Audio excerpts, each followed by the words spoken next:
When a total apocalypse, the entire world lay in ruins, no matter how desperately people thought they were surrounded by nothing but death and ruin. Before all this, Park Jae had been the guardian of humanity. He was the first to face every unimaginable horror. Now, with zero hope left, he still clawed for his survival. A sniper took up a prime position on the roof of the building, scanning for her target through the cold scope. Another day slipped by. Finally, a target was spotted, a lone man carrying a backpack.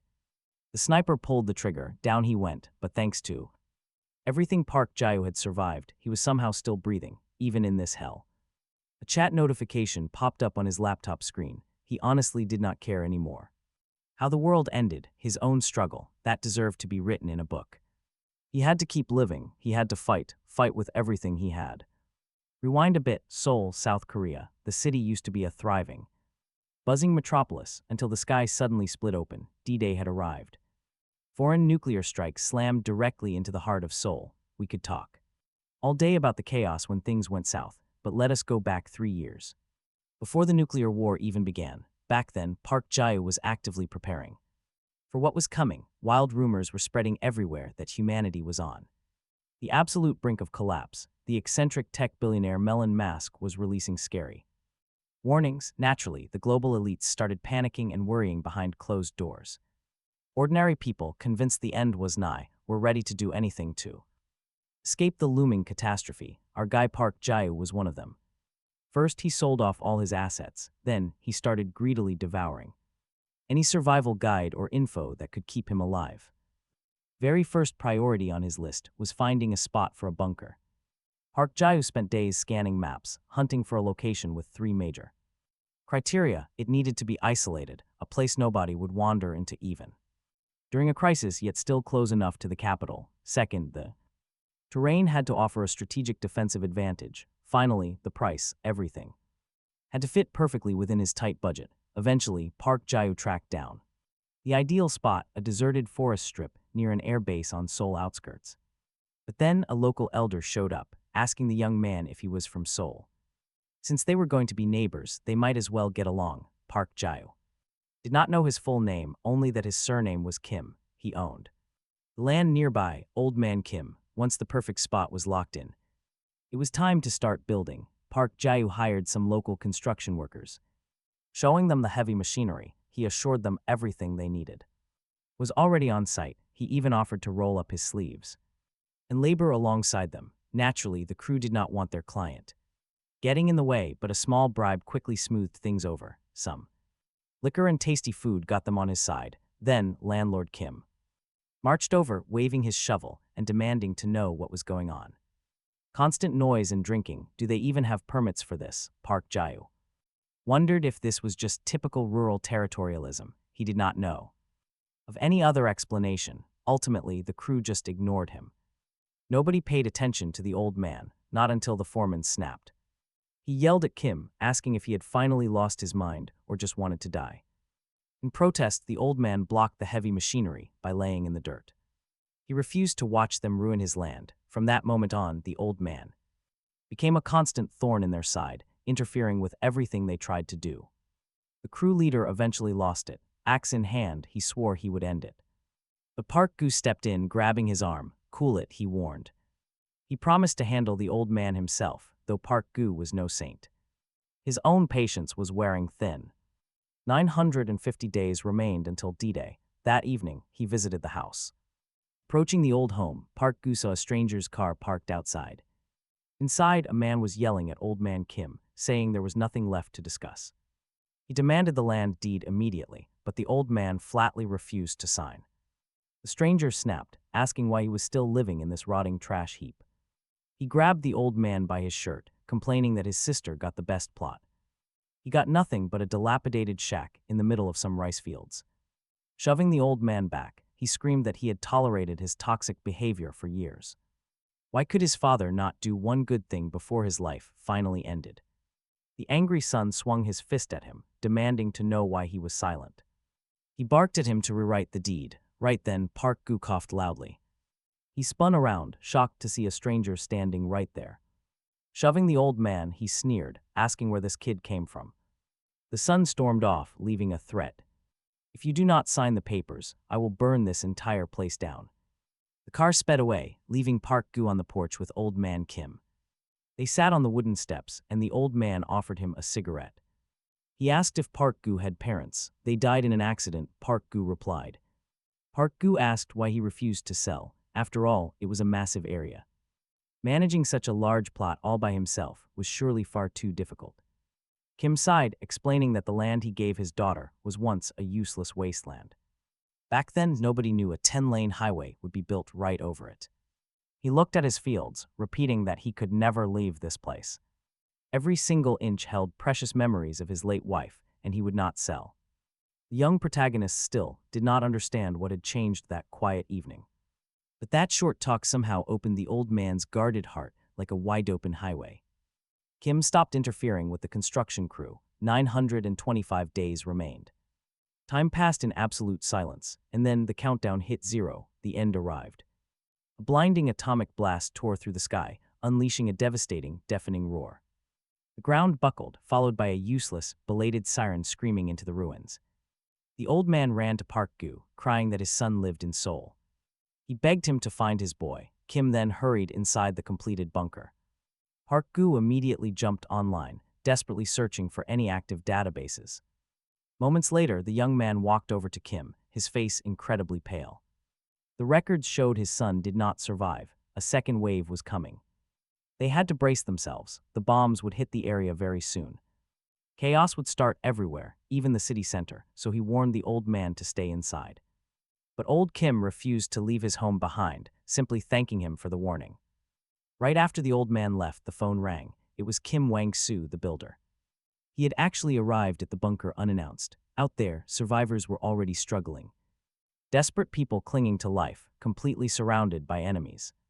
So when Park Gu went to meet this uninvited guest, he held an axe. 852 days remained until D-Day. Meanwhile, a wild boar got caught. The old man was stunned. How could a kid catch a boar empty-handed? But old Kim saw the hunting license. Even the state had praised his skills. Turns out old Kim had a military background. He was no ordinary elder.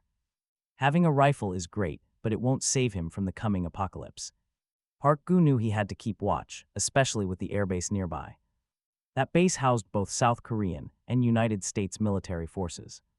Along with them was a special unit trained specifically for fighting monsters.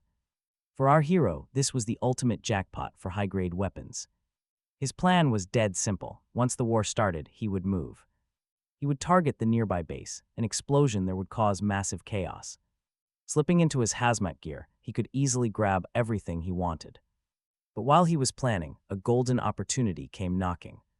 Kim Wang-soo asked if he wanted to buy some military-grade weapons. He was with the company hired to build Park Gu's underground bunker. This builder was actually a Chinese national in Korea with some shady gang ties. He warned that while the media stayed quiet, Inner Mongolia was overrun by monsters. People were dying in droves, and surely the boss wanted to live. To make a deal, this shady builder reached out to his old crew. Kim Wang-soo knew anyone building a giant bunker had serious cash to burn. And lining his pockets with that cash was exactly why he came to Korea. A solid bunker is great, but weapons make it much safer. He spoke with a very distinct northern dialect to show off his gang connections. Clearly, he wanted Park Gu to know he had heavy-hitting backing. Park Gu agreed to look at the goods, but with one condition. They would do business only after the bunker construction was fully finished. Honestly, our hero had absolutely no reason to decline the offer. When the day finally arrived, the young man headed to the meeting spot.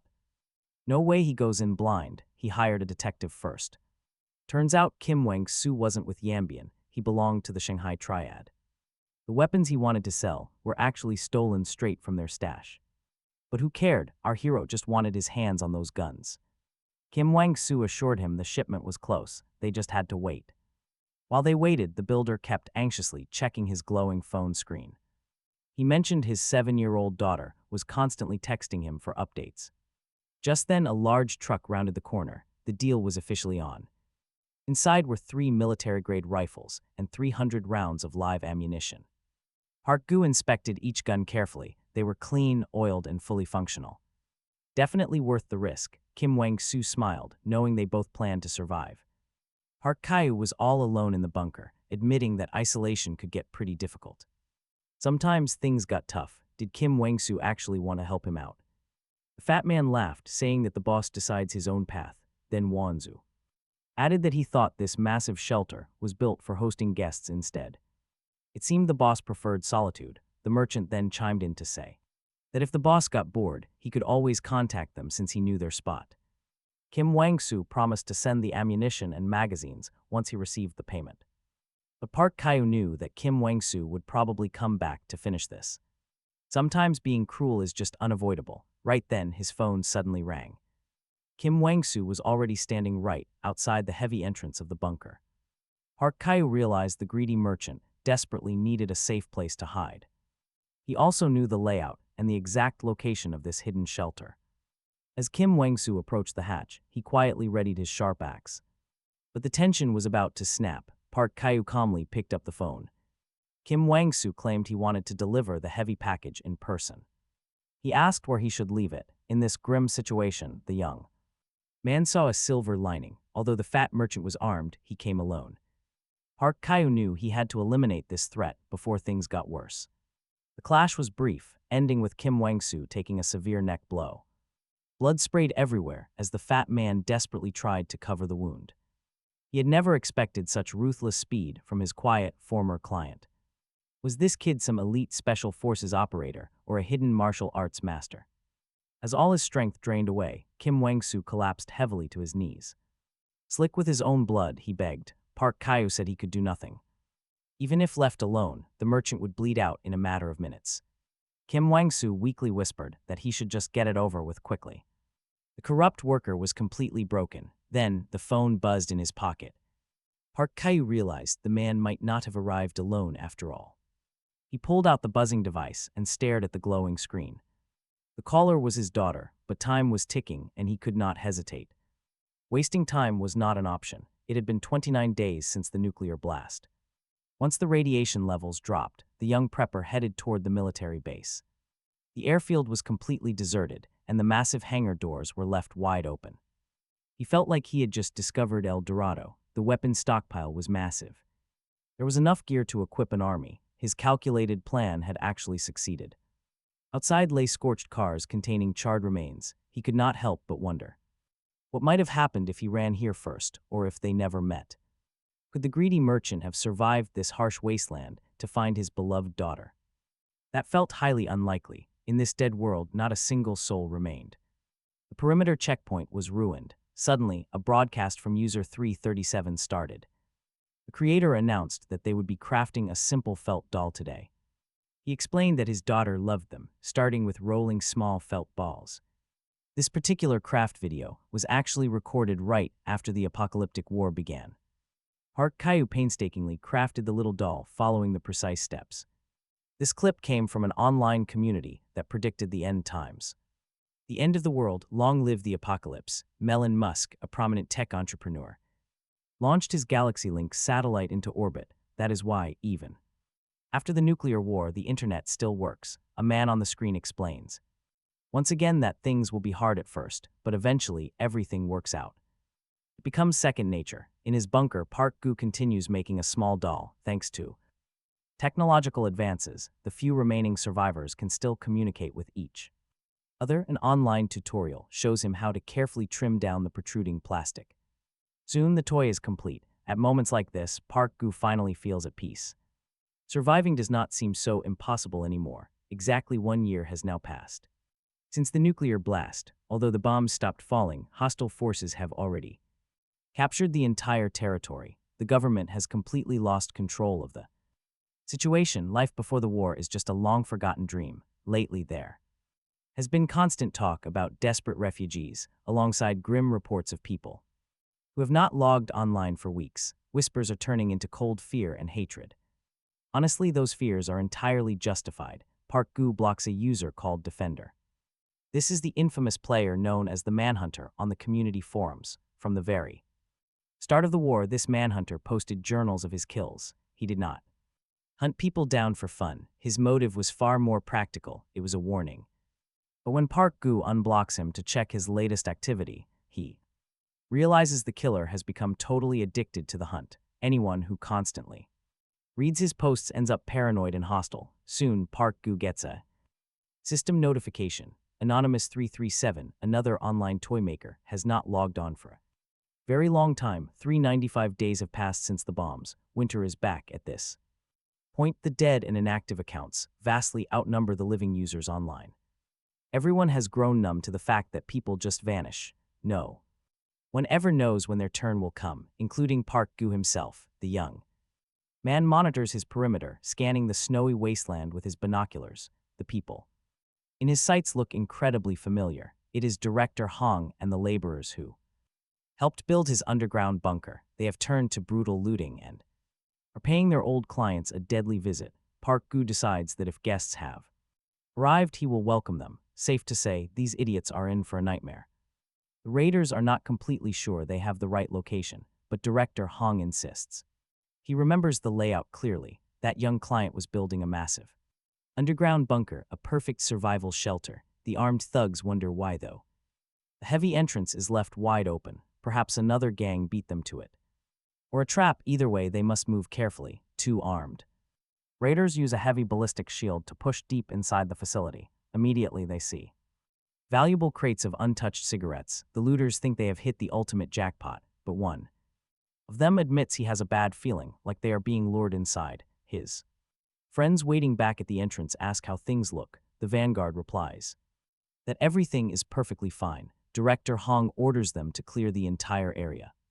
Someone is definitely hiding down here, but they must move with shields raised.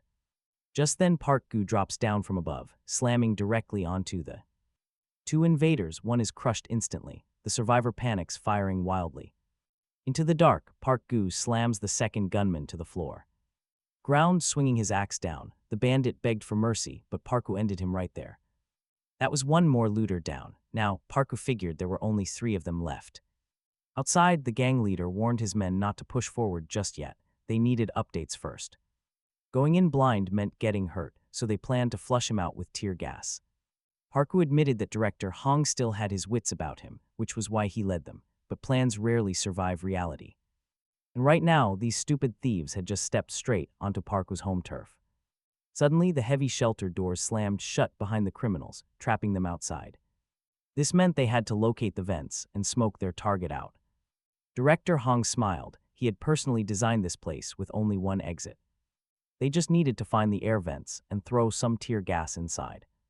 Once the gas filled the room, they would win. Meanwhile, Park Gu grabbed a rifle.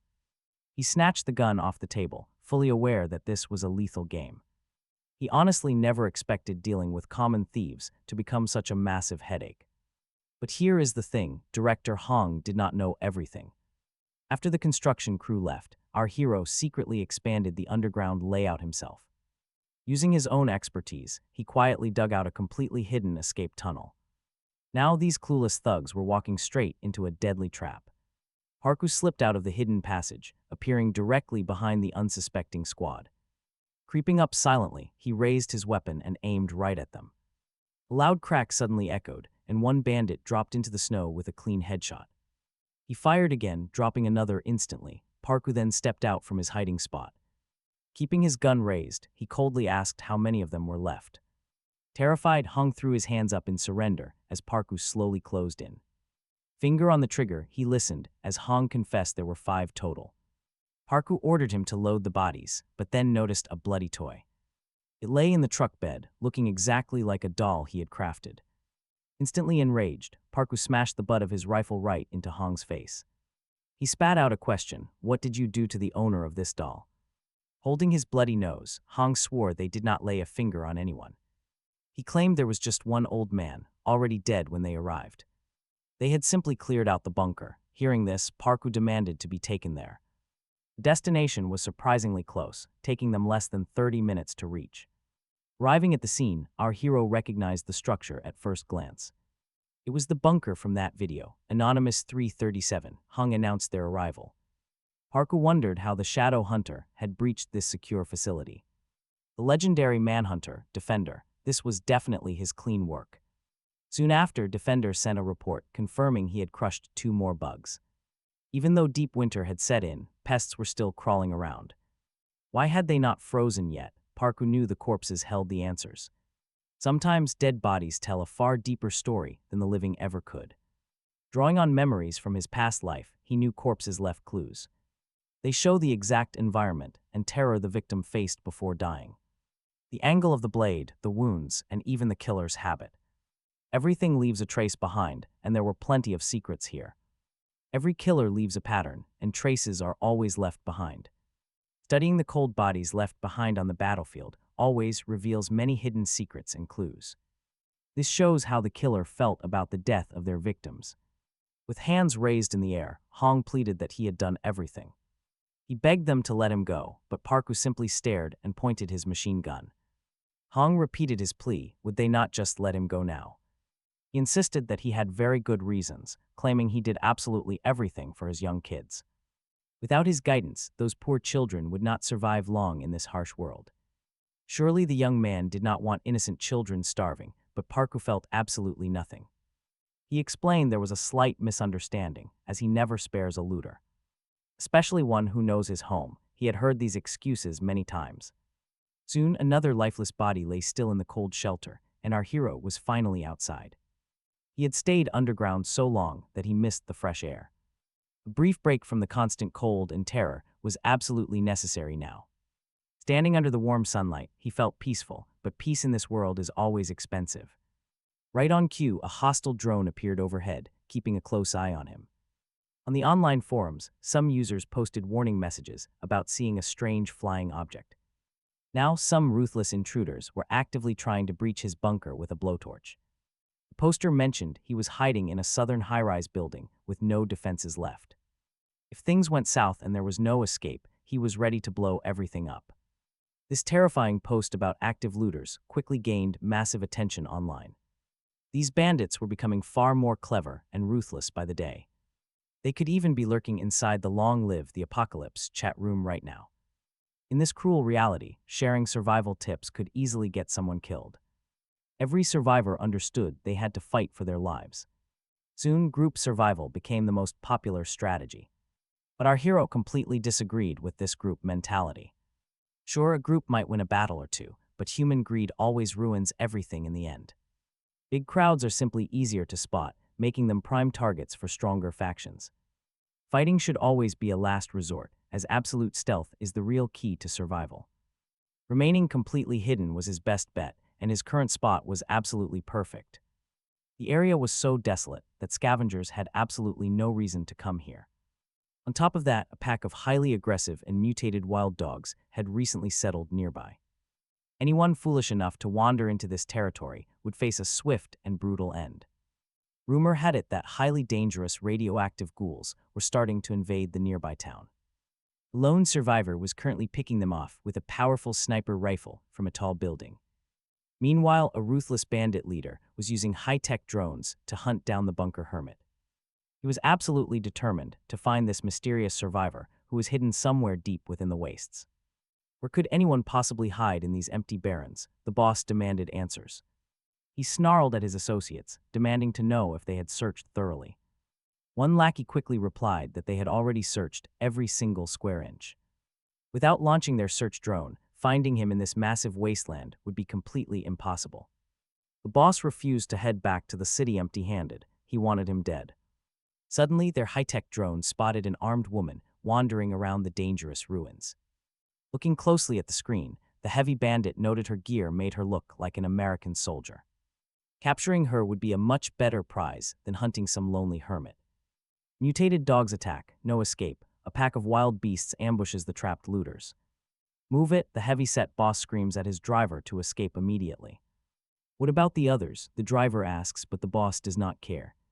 He refuses to die in this place. Run them over, go now. The driver slams the gas pedal down, immediately running over a fleeing looter. Horrified, he screeches to a sudden halt, and a beast lunges inside. He gets shredded. 458 days post-blast, new data appears online. Reports mention a brutal looter gang hiding out in Kyongo's back alleys. Apparently, someone found a heavily wrecked truck wrapped around a telephone pole nearby. Blood splattered everything. No bodies remained, but gory trails led into the woods. The beasts got their meal, Naturally, the local survivors were absolutely thrilled about it. Those parasites were wiped out. Reading this, Park Gu starts analyzing. He figures those savage mutant dogs have to be nesting somewhere close to him. While the world ignored him, that annoying guy, Duck Tannen, suddenly reaches out again. He is desperately seeking attention once more, claiming 5 hostile strangers are outside. He begs for rescue, threatening to detonate explosives if nobody comes to save him. Thanks to his past lies, everyone ignores him, but this time it was real. A massive blast actually rocks the area. Park Gu notes this crazy development. But wait, he has far bigger fish to fry right now as danger closes in. That mysterious sniper is active. Park Gu decides to meet his dangerous neighbor. His tracking drone gets shot down the second she spots it hovering overhead. Gunfire echoes through the ruins. Ducking behind cover, Park Gu creeps closer to her. He watches looters drop instantly the moment they step into her designated kill zone. This is the deadly territory of his neighbor, the crazy sniper. Park Gu watches. He studies the bullet impacts on the concrete. The warning shots are dangerously close. This shows extreme precision. She only shoots when absolutely necessary, making her highly lethal. Honestly, she might be even more terrifying than the defender. He needs more intel. He wants to observe this neighbor his drone picked up, looking at her gear. She likely served in the United States military units that were stationed here. Early in the crisis, the United States used its massive defense systems to shield home. They intercepted almost all nuclear strikes, saving their main territory from total ruin. But things fell apart. They recalled all external combat forces, including from Korea. The withdrawal was a desperate move to defend their own borders from emerging rifts. As long as this deadly soldier remains here, Park Gu knows his plans are blocked. He won't be able to secure the local military air base with her watching. Proper scouting is impossible. Ideally, he wants to avoid a direct military clash. But if she encroaches on his personal borders, a violent showdown is inevitable. No way, Park Gu refuses to let a ticking time bomb live next door. He carefully maps out her daily routine, searching for any break in her defense. Every single day, her rifle goes silent at the exact same hour, bedtime. This window of sleep is his only shot at getting near her stronghold. The main ground floor entrance is heavily barricaded, making a quiet entry impossible. Walking in sets off alarms. Sneaking through the adjacent roof is much smarter. Putting his plan into motion, Park Gu carefully scales up the neighboring structure. He slips onto the high rooftop, silently positioning himself right above his dangerous target. He reached the sniper's building. Park Gu scanned the area, keeping his weapon ready. Nobody was in sight. He stayed hidden, keeping on high alert. The young man began descending from the roof, carefully checking every single floor. Park Gu approached the floor with the sniper nest, meeting nobody along the way. The room was close. Our hero quietly opened the door and stepped inside. Right in the corner, he spotted a sleeping bag with someone resting inside. Moving silently with his weapon raised, the young man crept closer. Good thing she was asleep, but then a woman's voice spoke behind him. She demanded he lower his weapon. The sniper was standing right behind him. Park Gu slowly lowered his rifle. He realized she had spotted him and set an ambush. The sleeping bag was completely empty. Her voice clearly belonged to a young woman. No doubt about it, she was the exact target he spotted through his drone. She warned him that she was going to repeat herself one final time. With the gun on the ground, Park Gu estimated she was standing pretty far back. The long barrel meant a rifle, not a handgun. She nervously repeated the command. Park Gu sensed she was letting her guard down. Big mistake, never talk to enemies. Park Gu spun around instantly, grabbing his opponent's rifle barrel and pulling it away. Gunshots rang out. The female sniper fought back with everything she had. Park Gu slammed his knee straight into her thigh, aiming to quickly disable her. The blow hit hard. She screamed in pain and collapsed to the floor. Park Gu seized her sniper rifle. Desperate, she lunged for a pistol on the floor. He stepped in quickly, pinning her down with a foot to her back. Park Gu sighed. He really did not want things to end up like this. At first, he just wanted to see how many people were hiding here. But while searching the building, he stumbled right into a massive stash of weapons. And he definitely could not let local looters get their hands on them. To stay alive, she should have kept quiet. Her carelessness was her own fault. Just then, Park Gu picked up a strange rustling sound coming from the next room. The woman shrieked, desperately begging him not to look over in that direction. Surprised, Parku asked if someone else was there. Then, a little girl emerged. The sniper screamed for her to stay back. Parku instinctively aimed his gun. The child called out for her mom. Parku was completely caught off guard. He never expected a kid here. Suddenly, the mother shoved him aside violently. She leaped to her feet. Parku was sure he had used enough force. But she still had fight left. Parku quickly raised his gun once more. He needed to end this before she could mount another desperate defense. Instead, the mother lunged forward, desperately shielding the child with her own body. He assumed she would scramble for the rifle. That would increase their odds. But she chose another path instead. Parku realized she was not crazy. She was just struggling to survive in a lawless, untamed jungle of a world. How else could she keep her daughter safe in this ruined, foreign land?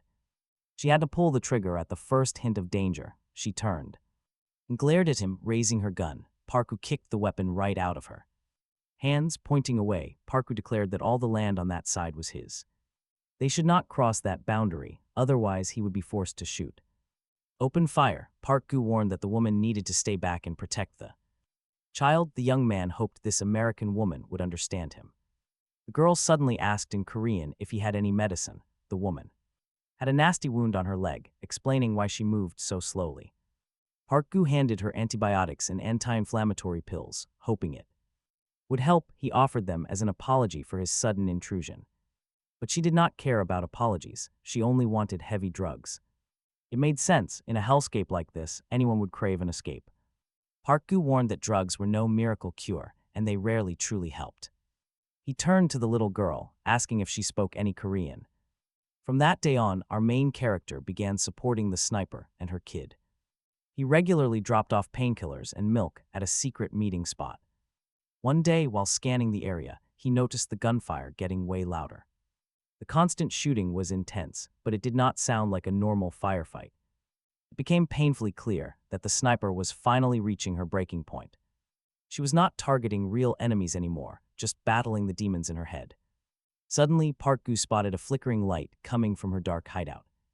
It was Morse code, a desperate signal requesting an urgent meeting. The little girl met Parku at the usual spot, completely out of breath. She begged for help, saying her mother was gravely ill. She led him inside. He never could have guessed what he was about to walk into. The bunker was covered in patriotic flags, her only anchor to sanity. It was a tragic sight. Parku quietly bandaged the woman's infected leg. She warned him that ruthless looters with rocket launchers kept attacking day and night. Those scavengers were drawn to her rifle fire, and her leg was rotting away. She softly admitted that she desperately missed her home across the sea, missing her family, her friends, and hearing her own native tongue. Her fever was spiking, and she looked completely pale and exhausted. Once more, she begged him for drugs, but Parku firmly refused her. He told her that running from reality would never make her problems go away. Parku promised to handle the looters, but first he needed a weapon. As night fell, a heavy, freezing rain began to pour from the sky. The looters huddled together around campfires to stay warm, completely off guard. This was the perfect moment. There was simply no better time to strike. The downpour blinded them, while the biting cold kept them grouped together. Parku loaded his heavy gear, preparing for a brutal and silent raid. The bandits heavily outnumbered him, but he had the element of surprise. Watch this: by the time they saw the mine flying, it was already too late. He needed to wipe out as many of them as possible with this first blow. A massive chain of explosions ripped through their camp, but some survived. So Parku opened fire with his assault rifle, shredding the night. Hot shell casings rained down as he laid into the remaining targets. The panicked bandits had absolutely no idea how many shooters they were facing. They desperately scrambled toward the light, a fatal mistake in the dark. It made them perfect targets. Parku coldly aimed, ready to finally finish things. He waited for the perfect moment under the pouring rain, needing to finish everything quickly. He now held an axe. Swinging it, Parku muttered something personal. Just like the desperate client who had hired him, he too missed home terribly. When it ended, Parku brought the sniper and her daughter to safety. The wounded woman desperately needed medical attention, while her young daughter looked around. She curiously asked Parku why the toilet was right in the center of the room. Parku told her not to ask pointless questions and stay close to her mother. Gently peeling off the bloody bandages, he carefully wrapped her wounds with fresh gauze. He was following his instructions to the letter, so everything should be fine. Parku stared at the exhausted American woman, knowing her recovery was far from over. He doubted she would recover quickly, since he could only patch up her body. Body healing was simple, but her shattered soul was another story entirely. He found a perfect distraction for the sniper. He suggested she check out a forum. It was an English website called Long Live the Apocalypse, hosted on an American server. With it being the main hub, it had way more active users. The girl asked what it was, and if it had any connection to America, so Parku told her to just write something. Time kept ticking away. Soon, the second Christmas after the apocalypse had finally arrived. A free minigame called Decorate the Christmas Tree was blowing up online. Created by a former developer, Parku's own virtual tree remained sad and empty. While famous players had trees packed with festive comments, Parku was completely ignored. Suddenly, static burst through the radio, a voice asking if Skeleton could hear them. Parku asked Young-soo how her mother was holding up after the medicine. She said her mother was sleeping and asked to borrow his laptop for a bit. She wanted to celebrate the upcoming new year with people back in North America. He brought the sweet girl and her mother some hot tea and sandwiches. The sniper introduced herself as Rebecca, her daughter as Sue, and asked for his name. That first introduction started their deep friendship. They stayed in touch ever since. When he told them his name was Parku, they mistook it for a crude English insult. So he went by his nickname, Skeleton, and promised to bring Sue that laptop. The grateful girl wished Skeleton a Merry Christmas, leaving him smiling in his bunker. He sat back. He was sure both girls would survive this. It came with a message saying it was left by a user named John Lennon. Parku never expected to see that active username again. Talk about an absolute shock. Who connected those two? Parku knew exactly who this ghost was without a doubt. 945 days before the blast, the apocalyptic forum was thriving. It was a dedicated community for preppers waiting for the end of the world. Hosted on a private satellite, the site was filled with highly illegal survival tips. It served as the ultimate underground database for doomsday survival. Users from every corner of the globe logged in daily, or so they claimed. Back then, Parku was broke. He could not afford a subscription. Why waste hard-earned cash just to watch wealthy preppers brag about their luxury setups? He originally joined to secure financial backing, but found absolutely nothing useful.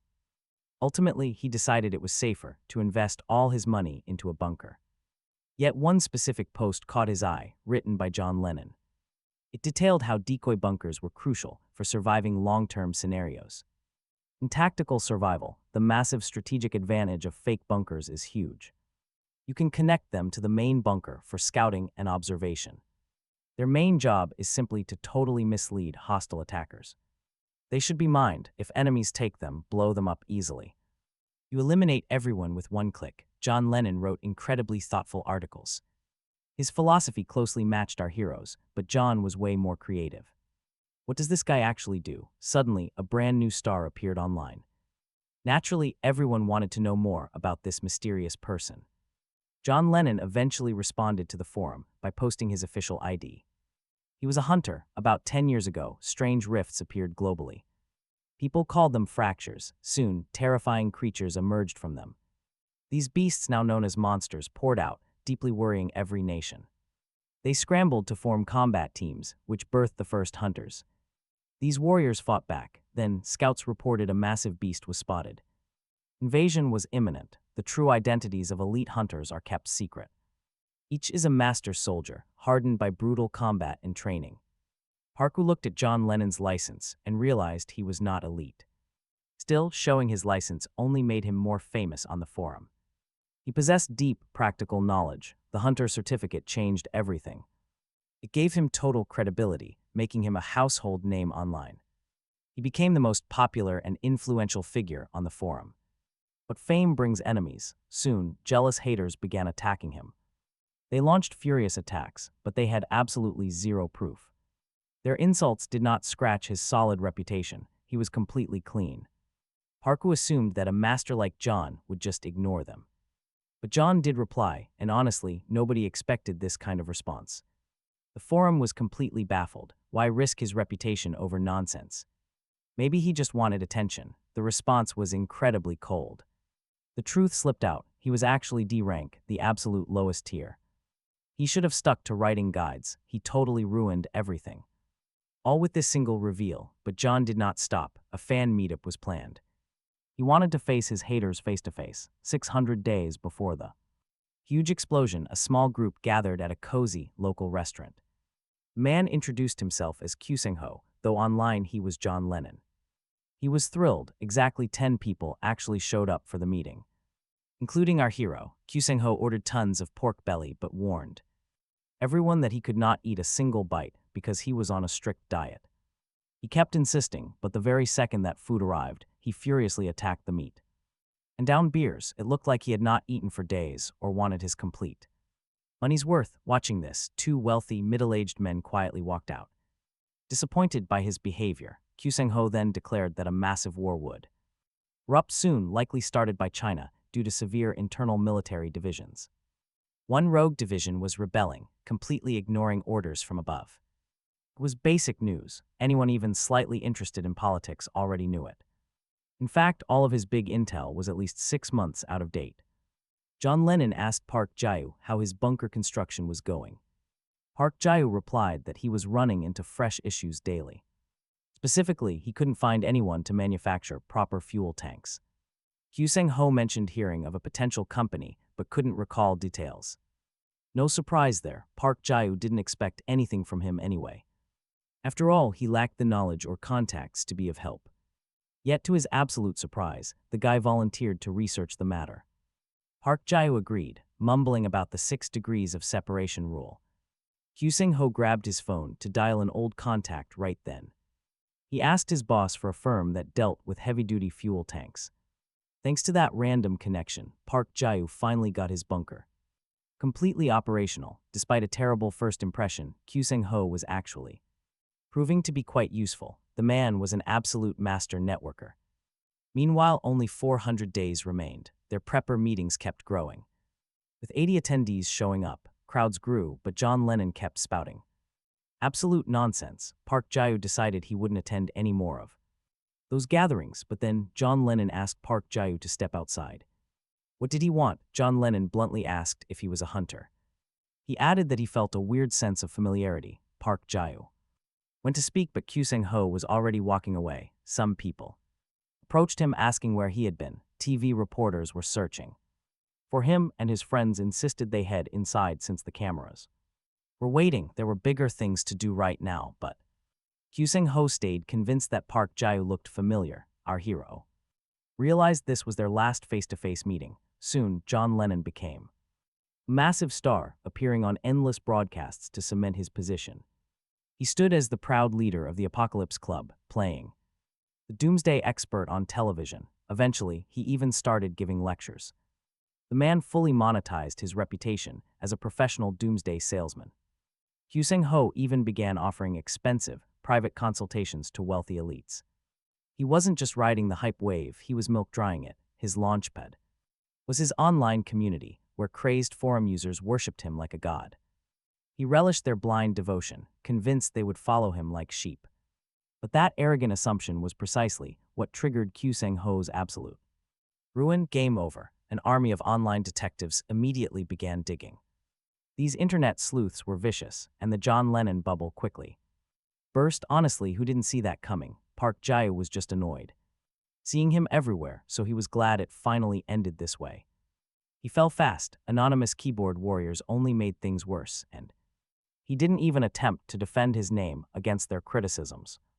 His very last post remained permanently etched into the forum's history. With that, the legendary star of the Apocalypse Club quietly faded away. Ultimately, any legal action was pointless. The actual apocalypse hit before court even started. Staring at his Christmas tree, Park Jae-woo wondered who drew that strange parallel. Was it just a coincidence or John Lennon himself? Park asked the virtual Christmas tree creator about who left that mysterious message. The coder promised to track it down, but only if Skelton explained why he needed it. The tree designer turned out to be a skilled hacker and former game developer. At that moment, Parku had no idea how this choice would come back to haunt him. Soon, the developer under the name Fox Games reached out with a breakthrough. The message had come from a user nicknamed 180 centimeters. Parku had no memory of him. His curiosity was immediately piqued. He scanned the radio waves, realizing the government was somehow still breathing.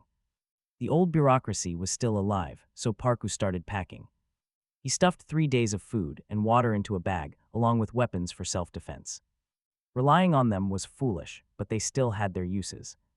As long as people still believed in a nation, that belief could be exploited. With that in mind, Parku searched for a bunker location closer to the major cities. Once he confirmed the coast was clear, he quietly slipped out and headed forward. Get ready, because after a year and a half of nuclear winter, Seoul was completely unrecognizable.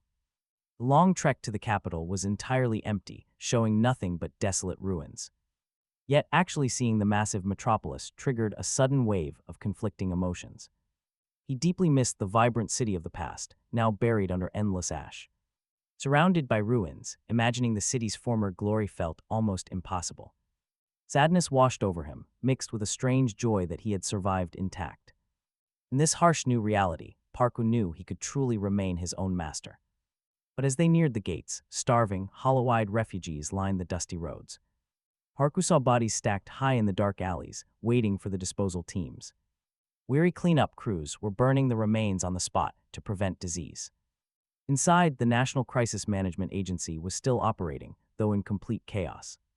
A tired receptionist told him that crime reports belonged at a different desk. But Parku stood his ground, demanding a meeting with Director Lee Sang-hyun. He slid his identification card across the desk, but she quickly shook her head. The director was busy managing the endless crisis, so Parku offered a simple message. Just tell him his old military academy classmate, Parku, is waiting outside. The National Crisis Management Agency was now the absolute center of authority. They held total control over what was left of the country's recovery efforts. This place served as both the military powerhouse and the administrative headquarters. Almost all the top ranks were occupied by elite graduates of the Hunter Academy. And running the entire show was none other than former Hunter Lee Sang-hyun. Sensing the connection, the receptionist politely asked Parku to wait to the side. Parku knew the director wouldn't actually want to see him, and the feeling was mutual. But dropping the big name was a calculated move to fool the staff. If they believed he was close friends with the director, he'd get inside much faster. Suddenly, a high-ranking officer in military uniform approached him with a serious look. The officer pulled him aside, explaining that the frontline battles were growing desperate. They were running dangerously low on capable soldiers, especially veterans of the academy. But Parku immediately shut him down, reminding the man he was officially discharged. He only had a rough idea of the brutal war they were waging. And given the terrifying enemies they faced, regular troops were just cannon fodder. Quality now mattered way more than quantity. The military actually stopped recruiting random soldiers. They wanted real talent, brave, promising fighters. Parku had zero interest in signing up. Fighting on the front lines sounded like a death sentence. The messenger mentioned he heard the young man was an elite hunter. Parku demanded to know who sent him, thinking of manager Lee Sang-hyun, but the soldier shook his head. He came on orders from Commissioner Kim Daram. Parku froze. Was she really on the National Committee now? That name shocked him. Memories rushed back. Years ago, during a quiet hike, he told her she worried too much about what others thought of her. In their line of work, the end always justified the means. Especially in a broken world like theirs. Suddenly, the commissioner herself appeared, greeting him warmly. She noted it had been a very long time since she knew him inside out. Kim Daram skipped the small talk. She needed to get straight to the point. The government needed hunters of his caliber. Parku asked the obvious question, why choose him? Even if the answer was already clear, she chuckled, seeing right through his attempts to dodge any military service. Parku reminded her of their old deal. They had literally shook hands on her leaving government work behind forever, yet here she was. Do old promises actually matter in a ruined world? Her question hung in the air. The gap between what they wanted and reality was just too massive. Parku muttered that this was the exact reason he walked away in the first place. He was done, but Kim Daram revealed that manager Lee Sang-hyun had also requested him. Surprisingly, the manager held no grudge against Parku for his past actions. Honestly, with the world ending, nobody had the luxury of holding petty grudges anymore.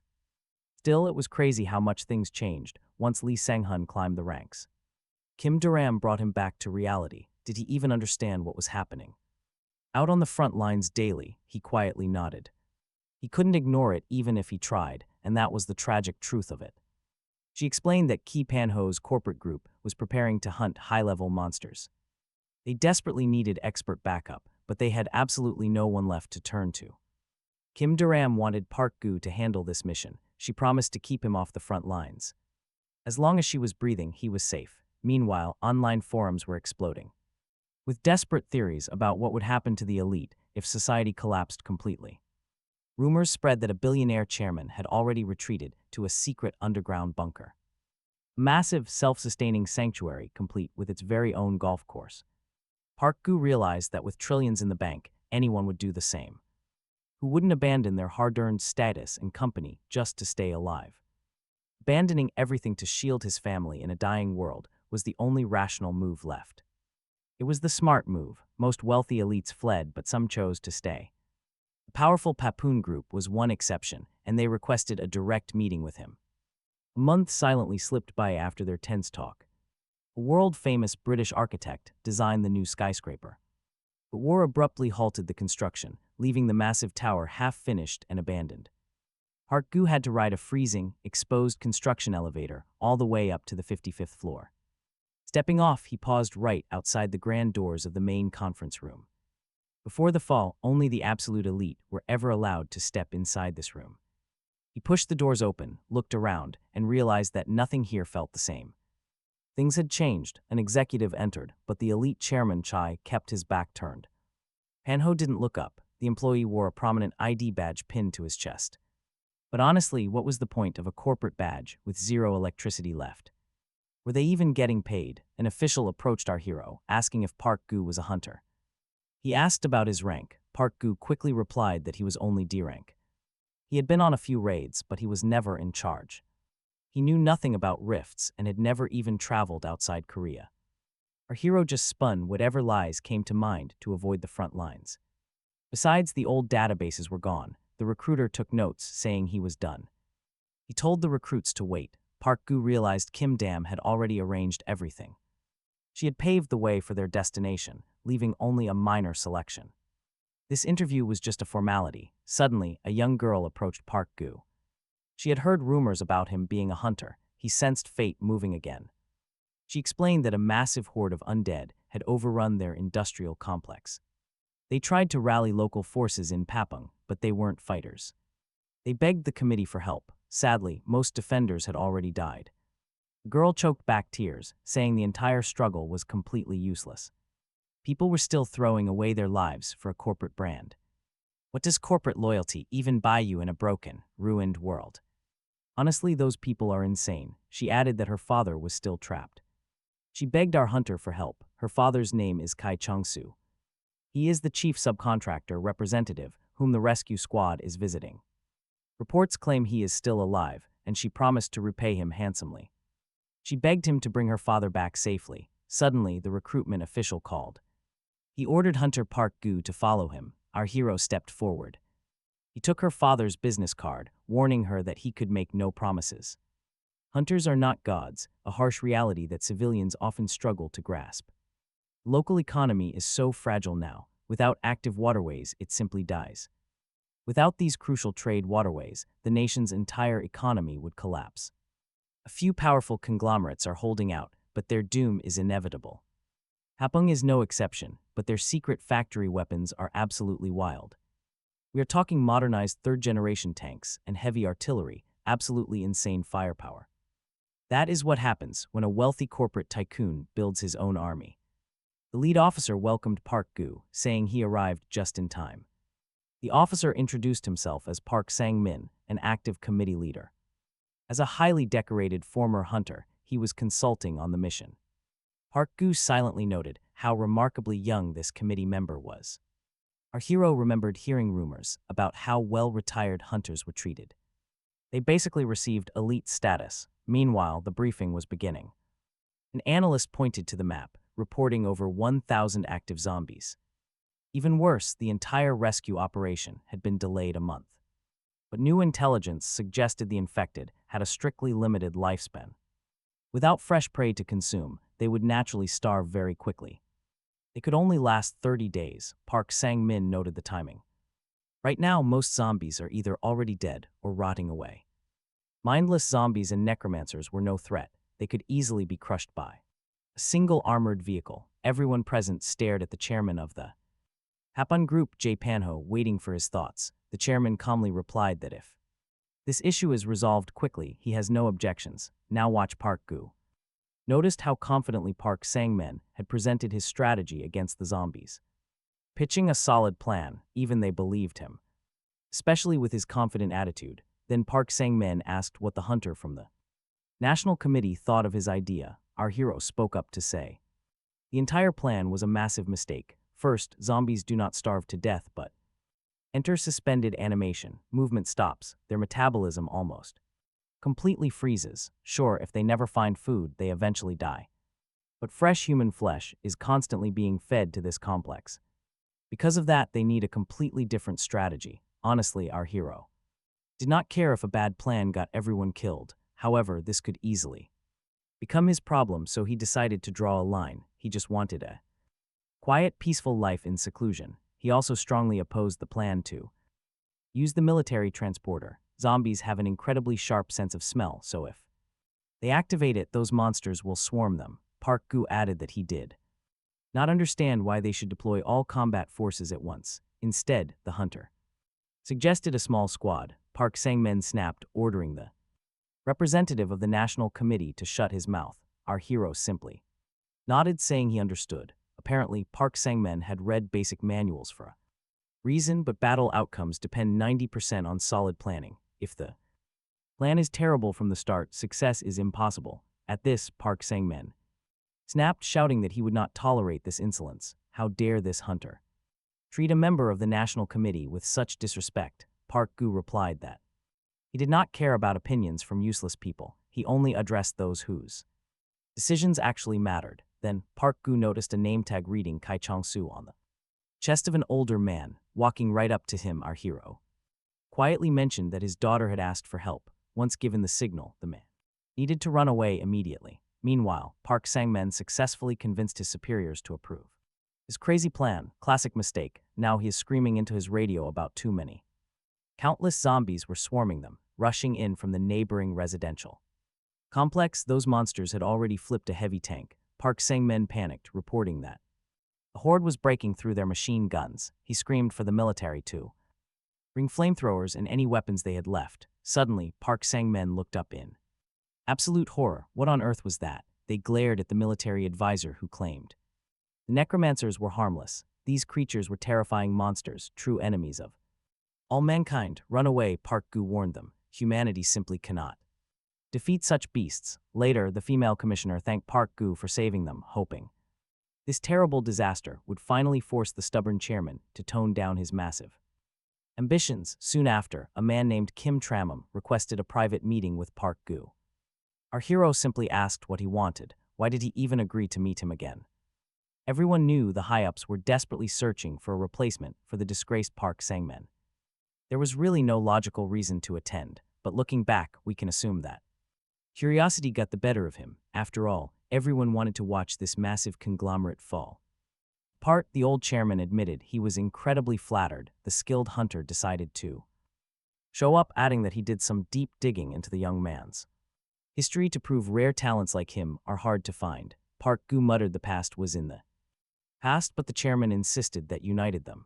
Yiho then quietly remarked that even Lee Sang-hun, who was practically a legend now, was absolutely no match for him.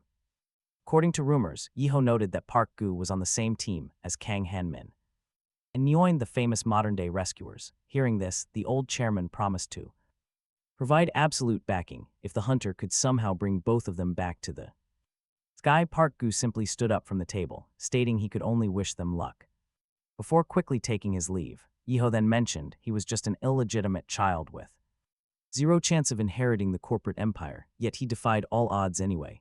Now, everyone believes the world is completely doomed and that everything is meaningless. But he's going to fight those odds again, and this time not for his own sake. The chairman insisted he must not lose hope, while Yiho desperately begged for help in at least drafting a concrete plan to defeat these vicious monsters. Park Gu silently thought about how Foolish people sometimes end up in charge. He was a corporate shark to the core, and his sheer stupidity completely shattered the hunter's calm. Stoic composure. Ultimately, he offered a small hint, pointing out that drone footage had captured the necromancer transforming the dead, but winning every time is impossible. Talk about terrible timing. A forum alert popped up with a message about the total collapse of another massive conglomerate, the Papun Group. Still, their story is not over. Yet, in this dark era, where elite bosses abandon workers to hide behind towering walls, one stubborn businessman refuses to quit, leading his loyal crew straight toward their goal through thick and thin. Park Gu spotted a woman feeding stray cats and warned her to stop because it was incredibly dangerous. The lady just stared silently at the young hunter, turned around and coldly walked away. Park Gu muttered that the absolute worst disasters are always driven by stupid human error. Mistakes like that are easily preventable, and this cat lady was a prime example. Honestly, it is pretty hard to believe now, but when China's government was still in power, Korea deployed an elite hunter squad to hold back the beasts flooding in. From the mainland, those monsters emerged from rifts that first tore open in India. That nation fell instantly, neighbors following right behind, from India to Southeast Asia, then straight to China, leaving Korea next in line. During that deployment, China, Park Gu managed to capture a massive rat. Thanks to this, top scientists discovered bizarre mutations spreading through animals near those unstable rifts. This was named the mutation phenomenon. Later, Park Gu warned her again that absolutely nothing good would come of it. Those cats would eat her. She snapped back that the young hunter should not worry about her. Still, every single time he crossed paths with her while scavenging for supplies, they had this exact same argument. She completely refused to listen. Eventually, Park Gu, our protagonist, realized she was no longer a child and should face her own choices. He even crafted tiny, cute cats out of wool felt, hoping nothing bad would happen. His radio crackled, and Commissioner Kim Taram came on the line. She apologized, stating she needed to ask him for a major favor. Park Gu firmly reminds her that they agreed on only one assignment. But Kim Taram begs him, insisting this is a critical emergency and the absolute last time. The commissioner chimes in, adding that this direct threat actually concerns him too. Park Gu lives right by the Air Force Base, near a residential complex. Mutants have taken over, and Park Gu immediately gets the picture. Stray cats have mutated, turning into monsters that hunt down the local residents. Nobody knows how many are hurt, and survivors are too terrified to step outside. Park Gu bows out, apologizing because he simply does not hunt anymore. He lacks the gear, the skills, and the drive, so Kim Taram promises an expert. She just needs his local guidance. Soon, their expert rolls up to the meeting. Arriving on a sleek motorcycle, the young freelance hunter steps off his ride. He extends a hand, introducing himself to the veteran as Park Seung-hyun. Park Gu greets him, explaining that he is just a retired hunter offering basic support. Park Seung-hyun is thrilled to meet a legend from the famous 13th class. It turns out he attended the same school, graduating in the 12th class. He never expected to run into Park Gu here, who quickly changes the subject. Park Gu eyes the young man's heavy, high-tech gear and asks about its purpose. Park Seung-hyun smirked, saying the gear is exactly what it looks like. On his way over, he scouted the area and got ambushed by mutants. They have tasted human blood, but cats are still cats, easily scattered with gunfire. Park Gu realizes this kid hunts monsters completely alone, definitely not a coward. Solo hunting takes serious guts, meaning this guy is easily an A-rank powerhouse. Having an ally like him on the squad makes clearing threats a breeze.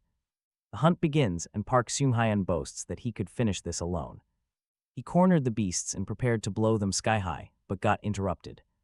A strange, reckless woman grabbed his arm and stopped him at the last second. Because of her, they must now search the entire area for hidden beasts. Meanwhile, that same woman is wandering around, calling out to her beloved cats. She coos softly, trying to lure them out by offering a fresh meal. Little does she know, heavily armed hunters are watching her from the shadows. Park Gu realizes she has been feeding them, which means they will definitely show up. And right on cue, they do. The mutated beasts creep out of the darkness, making the overjoyed woman smile. But the moment they gather, the ambush is sprung and hunters open fire. Trapped with no escape, the beasts panic as the woman screams in terror. She begs them to stop, but the feral monsters lunge at the squad. The onslaught is too intense, and they are shredded before they can even get close. Not a single beast survives the relentless hail of bullets, leaving her completely devastated. Why would they slaughter her precious pets like this? But Park Seung-hyeon is merciless. Declaring the job finished, he casually hurls a heavy explosive right into the crowd. Desperate to save her beloved animals, she throws her own body over the bomb. The device detonates, and in her final moments, she remembers her precious pets. Park Seung-hyeon watches the brutal aftermath without a single hint of remorse. Observing this, Park Gu realizes this ruthless young hunter will stop at absolutely nothing. In this brutal new reality, you must learn to draw a line. In reality, a company collapsing is a lot like a plane crash.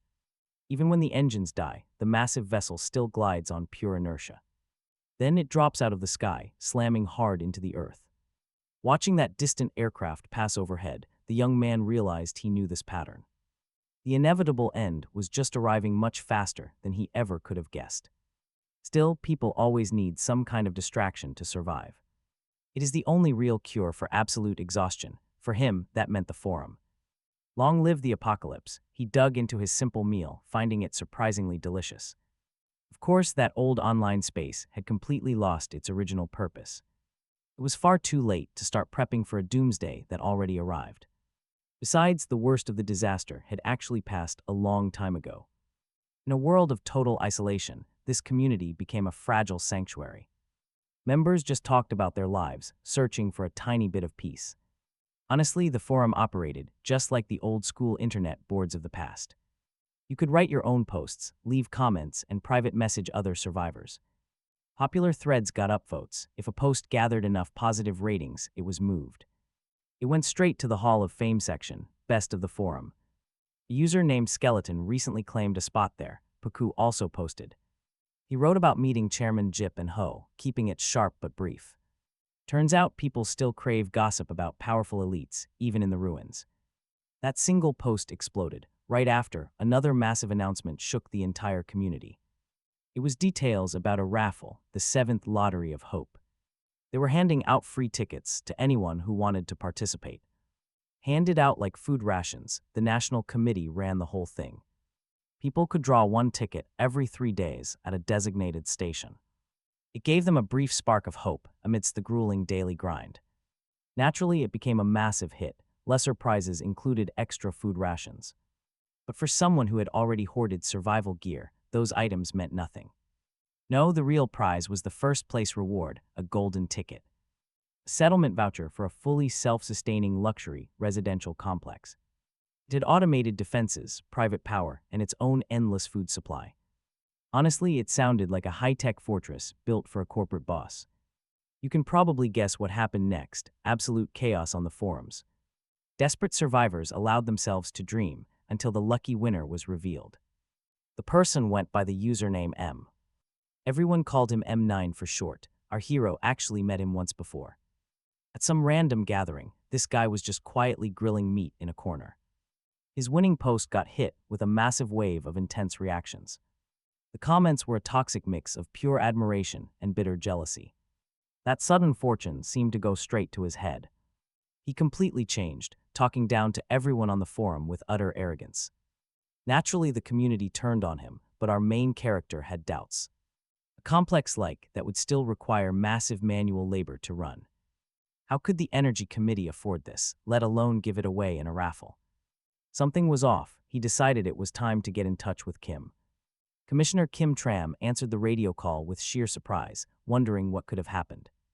After all, this was the first time Park Gu had ever initiated contact with her. He wanted to ask about Hope, wondering if this residential complex would actually be built. Kim Tram replied that Hope was essentially nothing but a beautiful mirage. Watching a plane pass overhead, the commissioner added that they were planning a move. They were relocating to Jeju, as they had to leave Seoul by next spring. The commissioner strictly ordered Park Gu to keep this classified information entirely to himself. Park Gu silently realized that reality never cared about other people's dreams. They decided to leave the capital, though our hero was not in Seoul. Yet the strange feelings lingered. Life inside the underground bunker certainly had its difficult moments. Day or night, impossible to tell, the monotonous food never changed. Every day felt exactly the same, but knowing Seoul was nearby helped them cope. Just being near the city helped. Meanwhile, Kim Tram requested total silence. Another lucky participant had won the lottery of hope. Hearing this, Park Gu made a choice. He decided not to write about it anymore, even though doing so would bring him massive fame. But our hero possessed the patience of a saint, choosing silence over quick recognition. The world would never know. Suddenly, a tiny green sprout appeared on a bicycle. This delicate green shoot was exactly what Park Gu had been searching for. He offered cigarettes as payment, the most valuable currency in this ruined world. Smokers valued them more than actual gold, making it the ultimate local currency. The merchant inspected the pack, thoroughly satisfied with the goods. Confirming that everything was perfect, the merchant quietly muttered a dark truth. He remarked that human greed truly knows no bounds, noting how people lined up. They desperately hoped to hit the jackpot, sacrificing their labor for mere lottery tickets. They even started forming arrogant cliques, acting superior to everyone else in line. Suddenly, an employee announced that today's distribution was over due to reduced quotas. The crowd erupted in absolute anger. They had been waiting for hours. They all knew that plenty of supplies remained hidden inside the vehicle. Furious, the mob charged forward as the truck suddenly began to speed away. They chased after it, screaming demands for the drivers to open the cargo hold. Watching the chaos, Park Gu reflected on how some lives have no hope at all. In other lives, false hope is the only thing keeping people barely breathing. He honestly had no idea which path was worse, and he didn't want to think about it. Later, Park Gu handed in his resignation letter, declaring he was done with hunting. Selfishness and cold nihilism truly defined the very essence of a modern survivalist. His boss sighed, admitting he understood how incredibly difficult the hunter's job was. But he urged Park Gu to consider the desperate situation they were all facing. The leader reminded him of the people whose trust he would be breaking. He suggested taking a temporary break instead, promising to figure out a solution. Given his exceptional track record, they were more than willing to compromise. He just needed to hold on. Instead, Park Gu simply turned. He asked his boss if he honestly believed things would ever get better.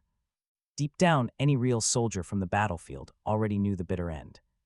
Kaiwang shouldn't interfere. Min quietly agreed, stating that he understood everything completely. He added that it was starting to rain outside, urging him to take an umbrella.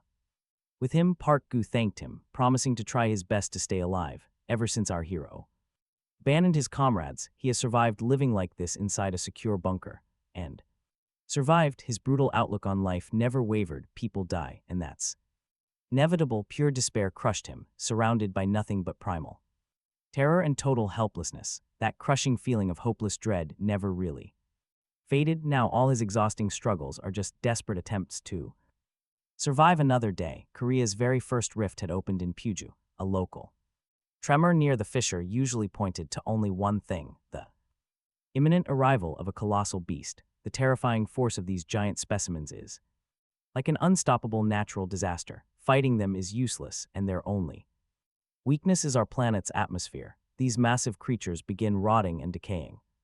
The second they step out of the rift, the faster they run, the quicker that rot spreads. The smartest move is avoiding them entirely, hiding away like you would from a tornado. Honestly, you want to know if a storm like that was coming. The National Council reached out. Absolute panic and utter chaos ruled their headquarters. The crisis was turning out to be far worse than Park Gu ever anticipated. Our hero happened to stumble upon someone carrying vital intel on the projected path of the colossal beast, the Kraken. This is the most common classification of giant monsters. As a rule, they look like colossal octopuses, but they instantly mutate the moment they sense any danger. Their most lethal weapon is a devastating death beam fired during active combat. This searing light pierces through absolutely everything. There is simply no running or hiding from it. It always finds its target, wiping out all. Recently, the devastating Kraken appeared in Tokyo. It finally dissolved in Nagano Prefecture, but only after slaughtering 50,000 people. Its predicted path headed straight toward Park Gu's bunker. He easily could have died if he hadn't spotted that online update. Park Gu originally planned to reach Jeju Island, but everything changed instantly. The park guard, Kim Durham, warned that immediate evacuation was critical.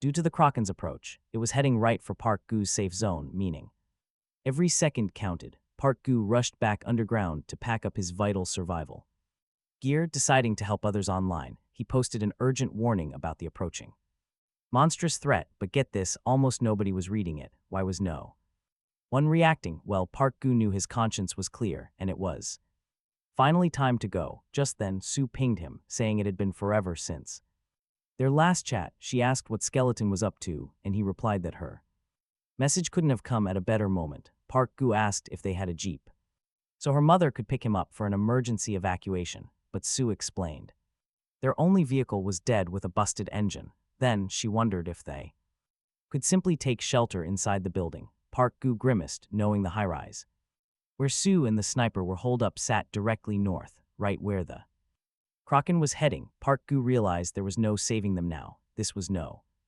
mere squad of scavenger thugs. The threat was far worse. Surviving had to come first. He urged them to abandon the place and flee as far south as possible. The worried survivor pleaded with them to move fast and stay safe.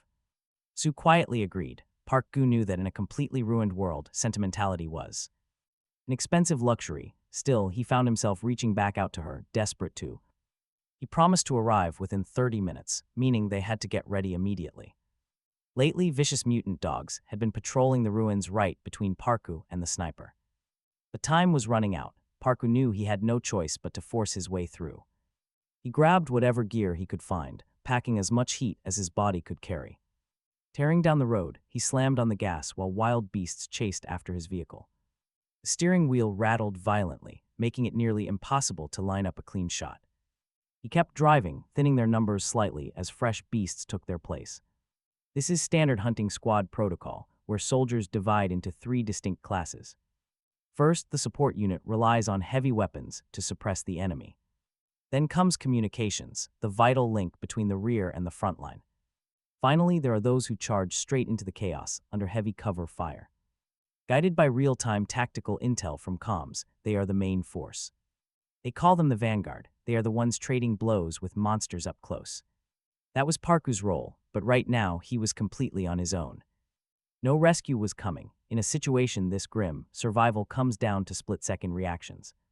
Think fast and shoot even faster. Parku knew he couldn't afford to slow down. He had to maintain maximum speed while blasting beasts out of the air. Up ahead, the hideout where the girls were waiting finally came into view. But on a nearby roof, a lone mutant beast stood watching the road. It was clearly the Alpha. Parku sped forward, guns blazing at the surrounding pack. Where on earth did this many beasts come from? Something felt incredibly wrong. The Alpha was coordinating these attacks, but it stayed well out of handgun range. Parku gritted his teeth. At this distance, his pistol was nothing but a toy. This was a trap. The Alpha was deliberately channeling him like cornered prey. Suddenly, a chilling howl echoed across the ruins. The beasts immediately shifted their formations. The leader was calling the shots. With every block, they channeled his escape route. There was no doubt about it. The pack was driving him straight into a dead end. But if they thought he would go down without a fight, they were dead wrong. The brutal chase dragged on as Parku kept firing until his barrels ran hot. He was so close to his destination, but his car was practically shredded. His ammo was hitting red, and the smoking engine was about to die. The ride was dead. He had to move before they lunged. He needed to put some distance between himself and the pack, and fast. Just then, the radio crackled to life, with Rebecca's voice on the other end. The sniper on the roof confirmed she had his back. He was finally in range. Parku barked into the receiver, telling Rebecca he needed her to start shooting now. Drawing his heavy axe, Parku charged straight into the swarm of snapping jaws. He had 3 minutes to clear the area before things went completely sideways. Sniper fire echoed as Parku hacked away, leaving a pile of dead beasts. Up on the roof, the Alpha stood watching, silently observing the bloodbath. Rebecca and Sue scrambled down to meet him. They piled back into the ruined car. Parku urged them to move immediately as a strange glow lit up the horizon. Sue pointed toward the distant peaks, marveling at how beautiful the light looked. The massive remains of the Kraken were slowly dissolving under the intense sunlight. It was a haunting, beautiful end to the legendary beast, Parku quietly noted. Parku asks the girls to stop, wanting a photo as a keepsake of this dawn. The giant beast was burning as a stranger secretly filmed them. He watched the teenagers from a neighboring roof, taking multiple photos. She asks why he is snapping photos of them instead of enjoying the beautiful sunrise itself. The photographer replies that the picture captures something far more interesting than himself. Park-gu tells them this photo will help them remember their long journey. They actually made it far enough to watch this incredibly beautiful, monsterlit dawn together. Even with a monster, everyone still needs a few good memories. Later, Park-gu uploads the photo of the girls to the forum and gets a normal reaction. He captions the post as "Precious Memories Made with a Foreign Friend." Thanks to this title, the post receives plenty of views and several comments. But Defender posts confirmation of the Kraken's death. Defender's post immediately becomes the most popular, shifting focus completely away from human life. Park-gu stares at the monster's picture and completely freezes in pure shock. This is completely impossible. He realizes they were both at the exact same location. Defender tags Skeleton in the chat, sharing a photo of the young man. He asks if that is him. Park-gu recalls Defender's previous hint. Defender once mentioned living near Kwango, but surely this is just a wild coincidence. He decides to deny everything, but Defender immediately sees right through him. Defender calls Skeleton hilarious for trying to hide the truth after being seen. Since the warning saved his life, Defender warmly suggests that they should become close friends. Park-gu realizes his post was read. Suddenly, Rebecca gets in touch. Park-gu asks what is wrong, and she warns him about crowds nearby. A massive group is walking down the road, meaning they must be extremely careful now. Uninvited guests are showing up as expected. Meanwhile, Zelato is the pack leader. He is the brutal leader of the pack of wild dogs Park-gu clashed with earlier. That recent battle left the wild beasts heavily thinned out and weakened. These dogs can no longer stop the refugees from heading toward the bunker. But the real issue is not the migrants themselves, it is where they just stopped.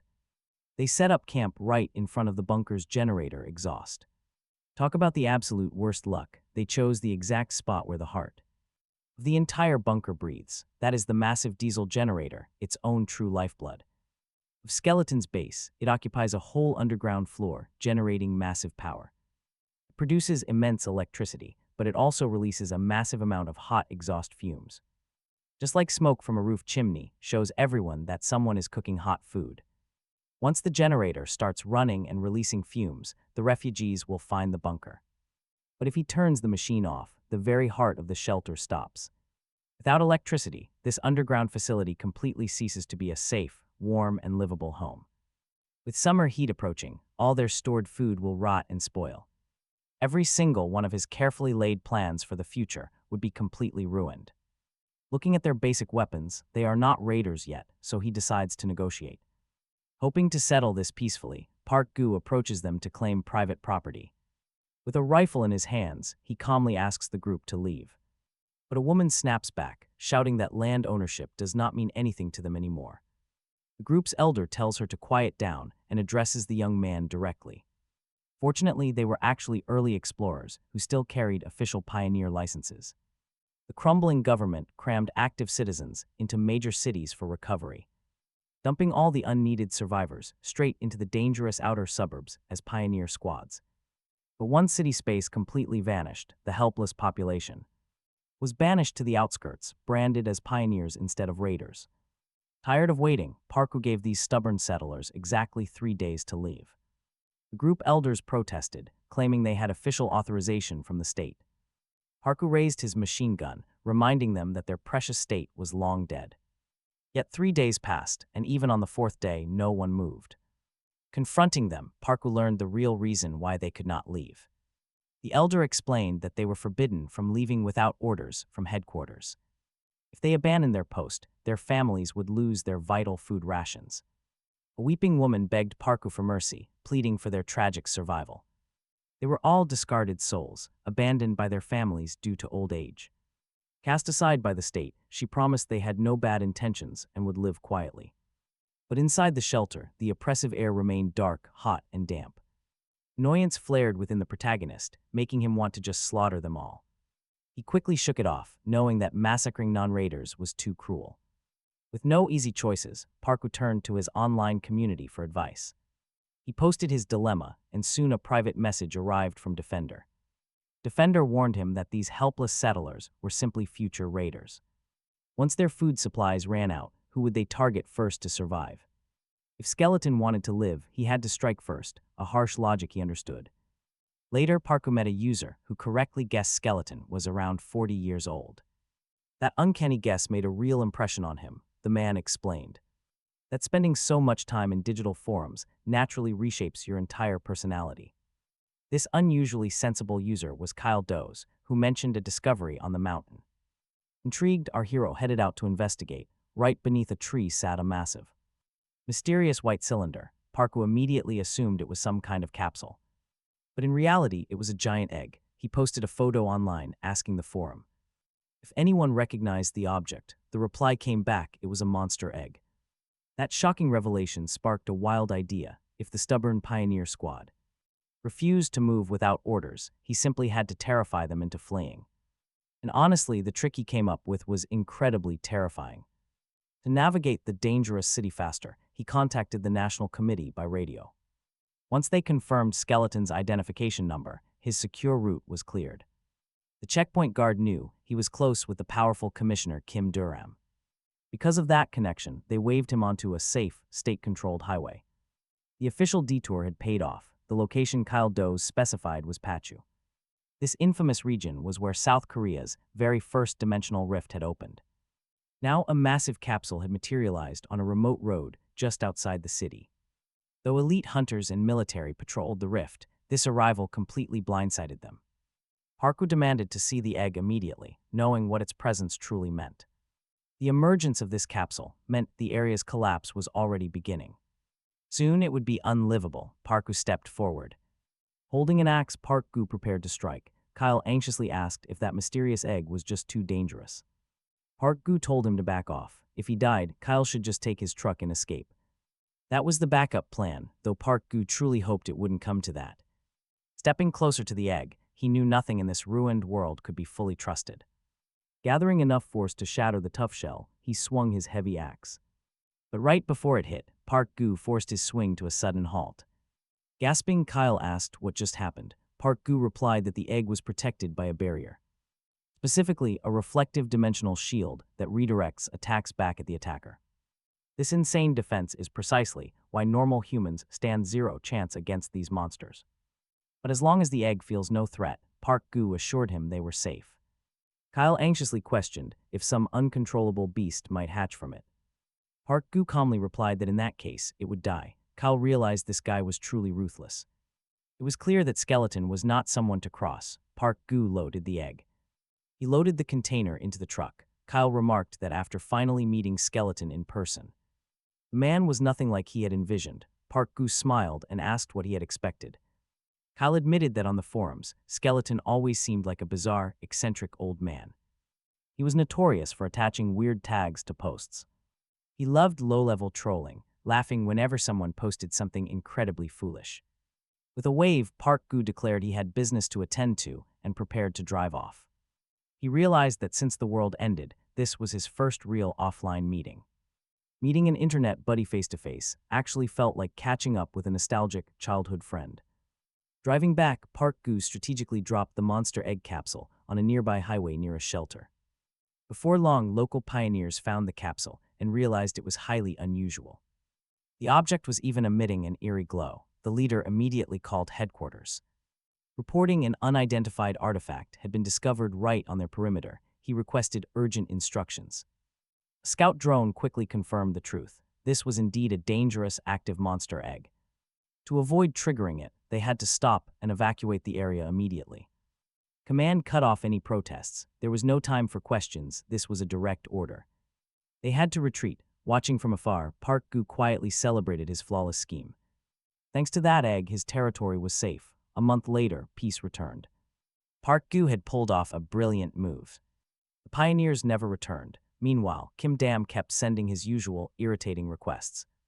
It appeared the government was quietly organizing a massive move over to Jeju Island.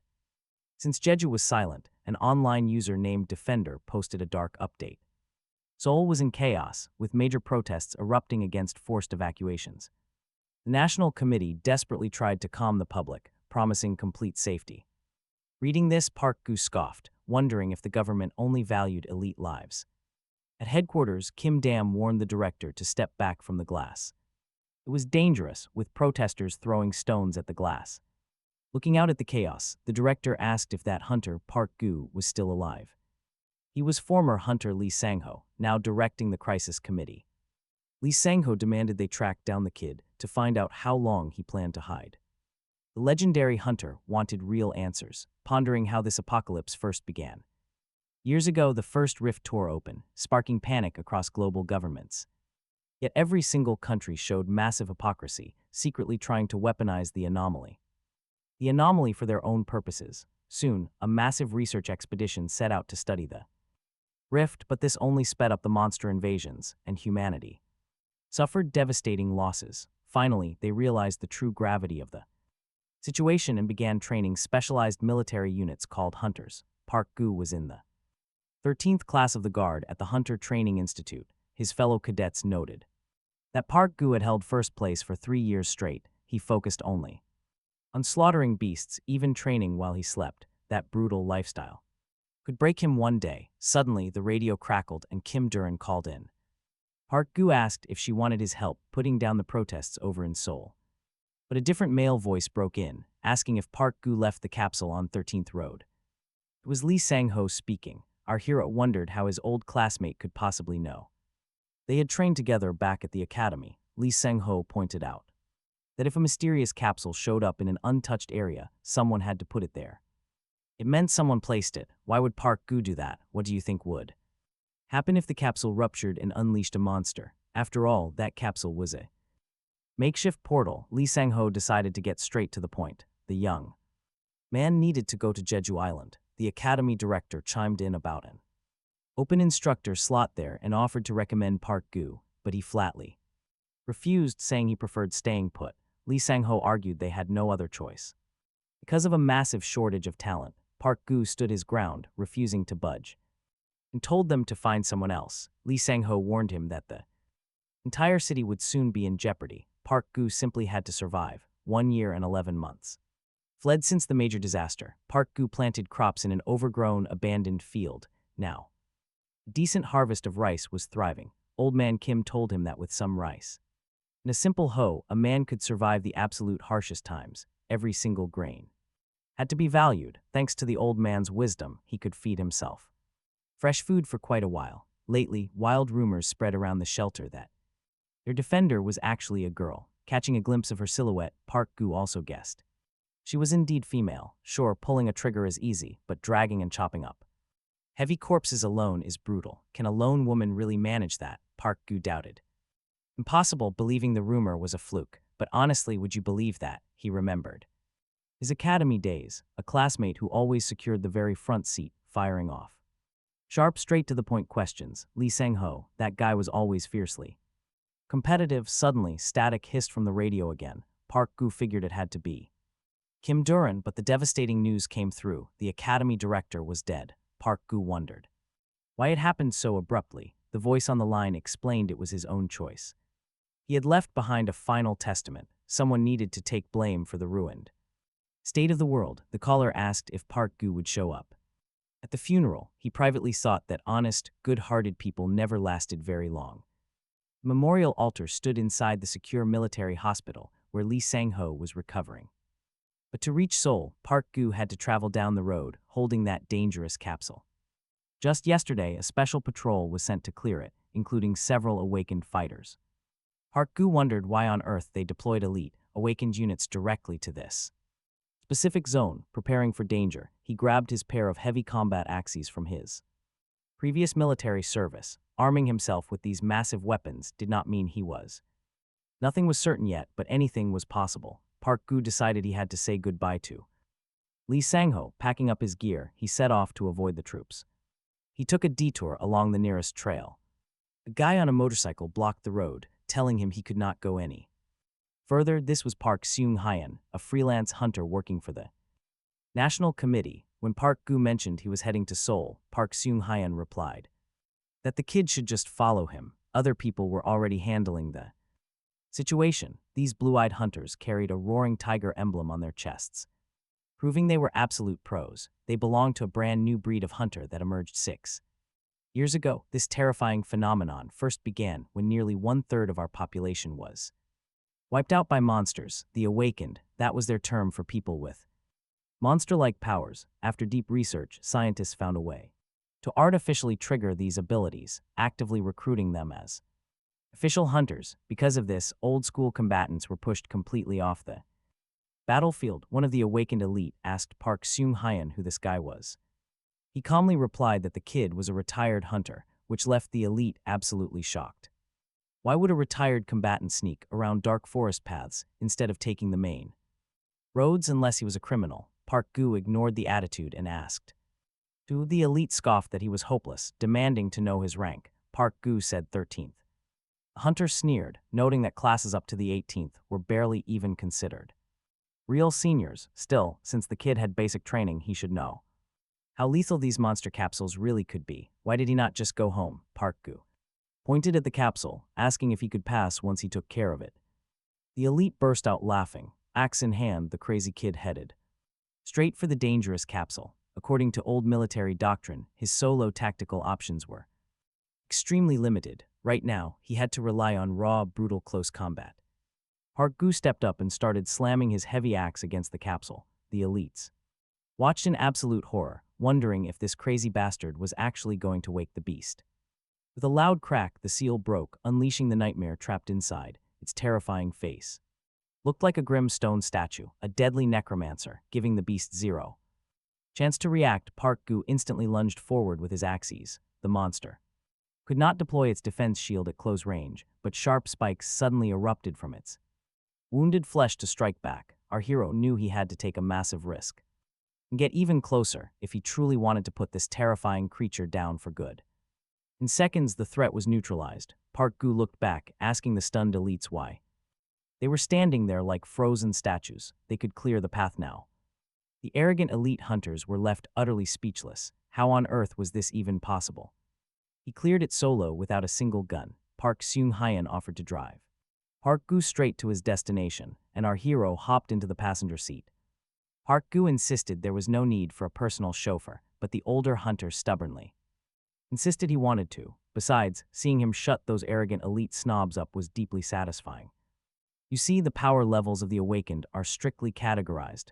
The gap is huge. Ranks 1 through 4 cover sensory boosts, like sharp perception and foresight. Ranks 5 through 9 unleash physical forces like energy shields and telekinesis, allowing them to directly manipulate matter. These are the prime abilities used in battle.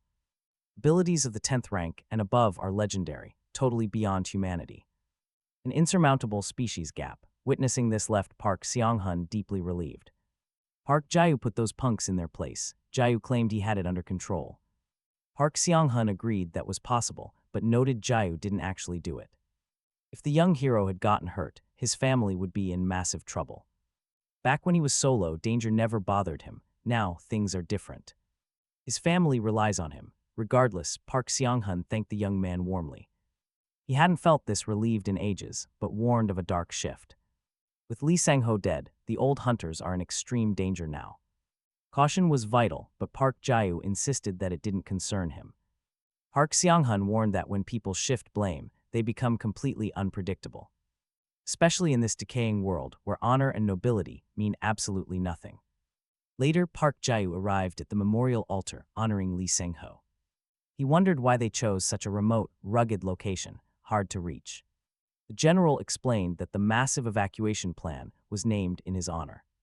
Jeju Island was their last hope, no turning back. Kim Duram asked Jae if he knew why it mattered so much. The dimensional rifts scale with population density, meaning Jeju Island has far fewer faults.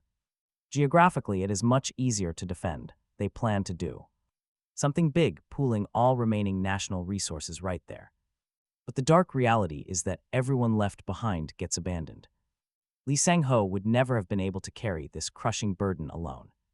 So why did they dump this impossible weight onto his shoulders? The plan abandoned millions in Seoul, needing a scapegoat to prevent panic. Kim Duram added that the grim sacrifice fell on the youngest director. She then asked if Park Jae knew a personal secret about him. He attended her wedding and gifted only 30,000 won. Park Jae asked if that wasn't simply the standard minimum back then. It was classic director behavior. Kim Daram agreed, and the general added that right before the director died, a mysterious visitor met with him. This fateful meeting happened just before Jayu had his last chat. Someone had to make the ultimate cold choice, neither elite nor desperate. A spectator detached from the present, looking firmly toward the future, weighing millions of future lives against the immediate survival of all humanity. In doing so, this mystery person chose a grim, calculated balance. The visitor told him that this cold sacrifice was exactly his sole duty. He was achieving what even the legendary professor couldn't hope to do. Lee Sang-ho had asked if they truly believed Seoul had a future. He questioned if Han Min honestly thought so, receiving a vague reply. Park Jae wondered how Han Min was connected to the director's calculations. Kim Daram mentioned that Han Min left one final warning before departing.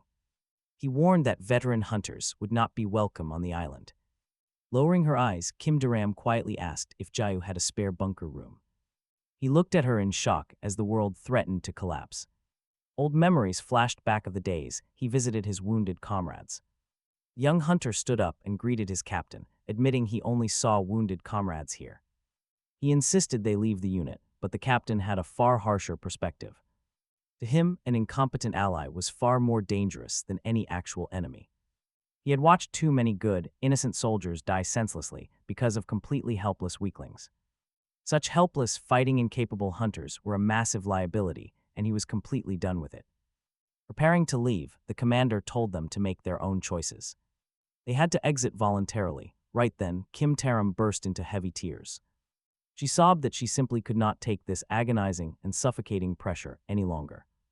Her colleagues supported her, suggesting they should all quit the squad together. Staying under such a ruthless commander would drive them insane, but Kim Taram refused. Admitting she was indeed holding everyone back due to her severe injuries.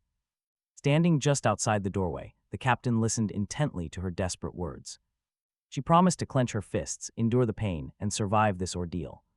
She would do whatever it took to one day throw those words right back at him.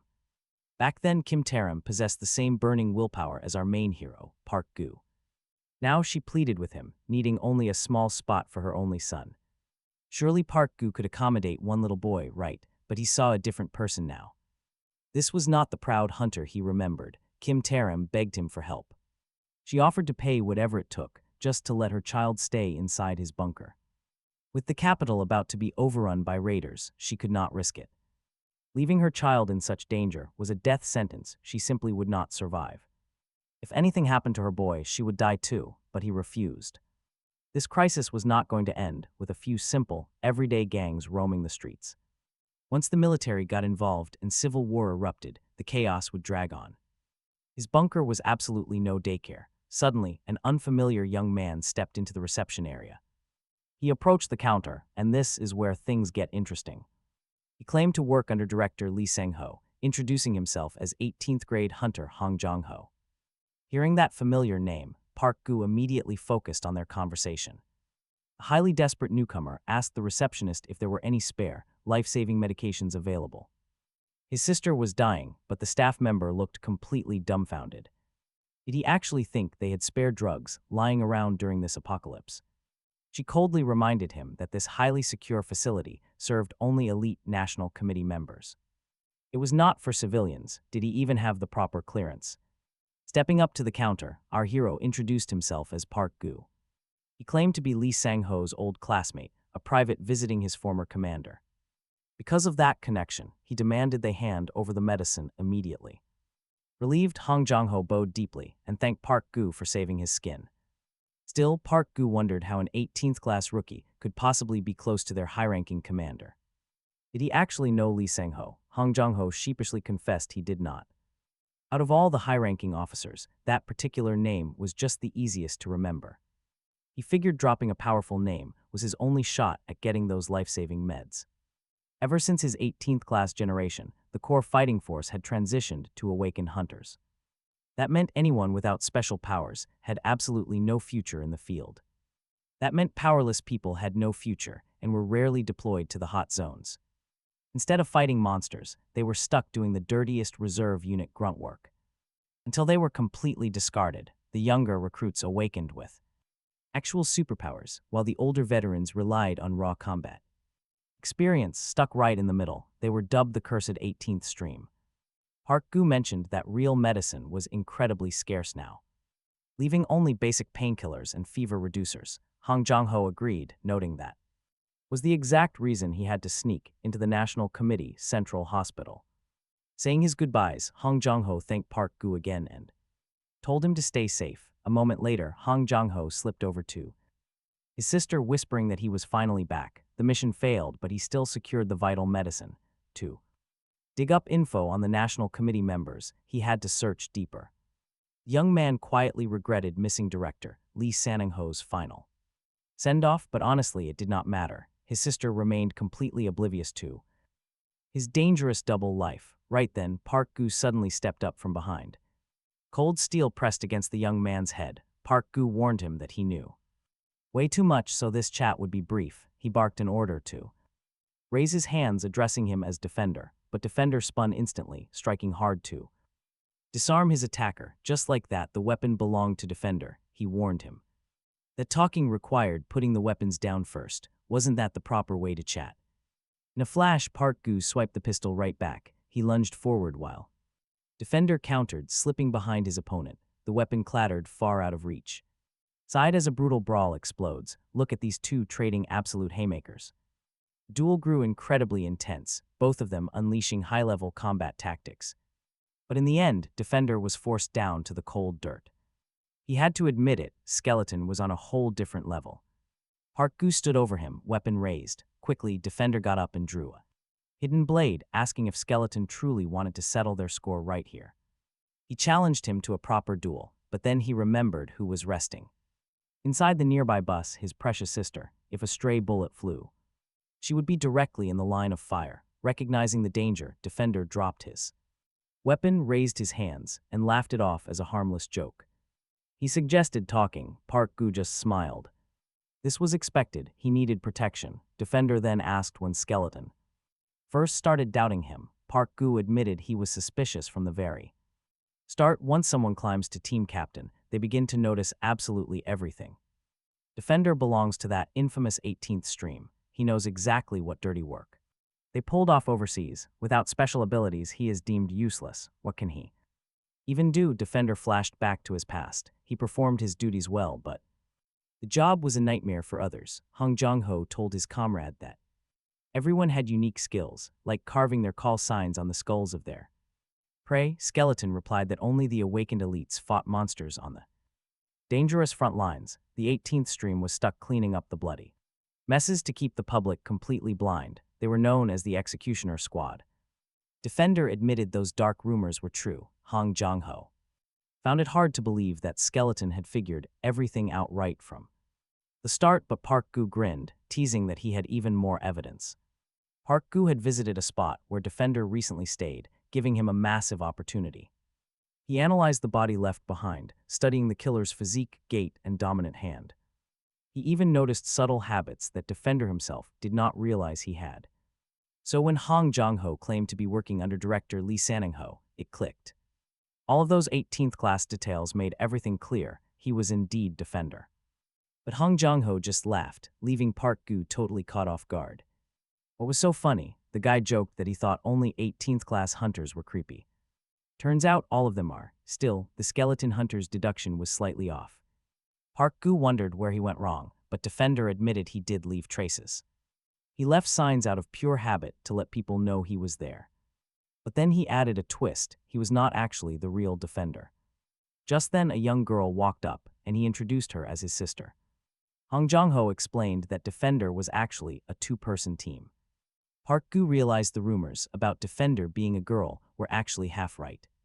The brother handles all the heavy lifting, while his sister manages everything remotely. She writes the posts and makes the big calls, acting like a total pro online. But in reality, she is about as helpless as a tiny hamster.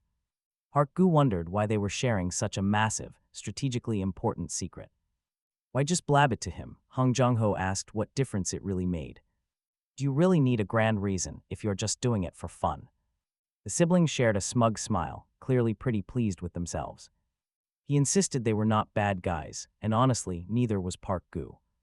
They just live a bit too recklessly, acting without worrying about the fallout. Hong Jong-ho asked if he wanted a rematch, but the skeleton hunter declined. It was a total waste of time, so he turned around to head back. Hong Jong-ho called out to thank him for the medicine, shouting that they would meet again. Park Gu was highly skeptical. Why on earth would they ever cross paths again? Honestly, that next meeting was going to happen way faster than expected. An incoming message from Defender suddenly popped up on his laptop screen. She asked if the skeleton hunter had any extra ammo to spare. She wanted a lot of it and offered to trade valuable supplies in return. Park Gu asked if the sister was typing, and she confirmed it instantly. He told her he had 0 ammo, but Defender immediately accused him of lying. She asked if he had a death wish, showing a wildly different attitude online. He repeated that he had absolutely nothing, so begging him was totally useless. She offered to drive traffic to his posts instead, and they finally struck a deal. They agreed to meet at an abandoned mansion near a Gwangju theme park. Park Gu noted the mansion was high up and quite easy to defend. However, the open area meant they probably planned to eliminate threats, not hide. With that in mind, he arrived at the designated spot right on schedule. But as he walked up, he spotted a body hanging from a nearby tree. It had clearly been dangling there for a very, very long time. Hong Jong-ho stepped out onto the porch, warmly greeting the skeleton hunter. He asked if finding the place was tough, but Park Gu just gestured to the corpse. He replied that it was not a pleasant story. As Hong Jong-ho spoke, his face tightened. That profile suspiciously resembled the body hanging in the moonlight. Park Gu admitted he brought everything but wondered why there was so much gear. He added that Hong Jong-ho usually relies on knives. Was all this really for his sister? Hong Jong-ho suggested. They just watch and listen. SHH. Park Gu froze. He heard a child crying out for help. Park Gu whispered, asking if that was actually a kid crying. Hong Jong-ho confirmed it. The host explained that a ruthless gang had gathered nearby. At the park, hostages. Park Gu couldn't believe it. Hong Jong-ho nodded. Hearing a child cry lures people right into a trap. Men die immediately. Women get captured. It is brutal. The kids are left as bait to scream for help. Hearing this, Park Gu cursed them pure rage. Hong Jong-ho just nodded. Then he promised to destroy them all. Park Gu stared. For someone talking about slaughter, his companion looked way too happy. It was downright creepy. Hong Jong-ho then asked if his sister had mentioned anything. Other than the bullets, talk about a curveball. Park Gu had absolutely no idea. Hong Jong-ho smirked, assuming his sister must have spilled the secret. Park Gu's mind raced.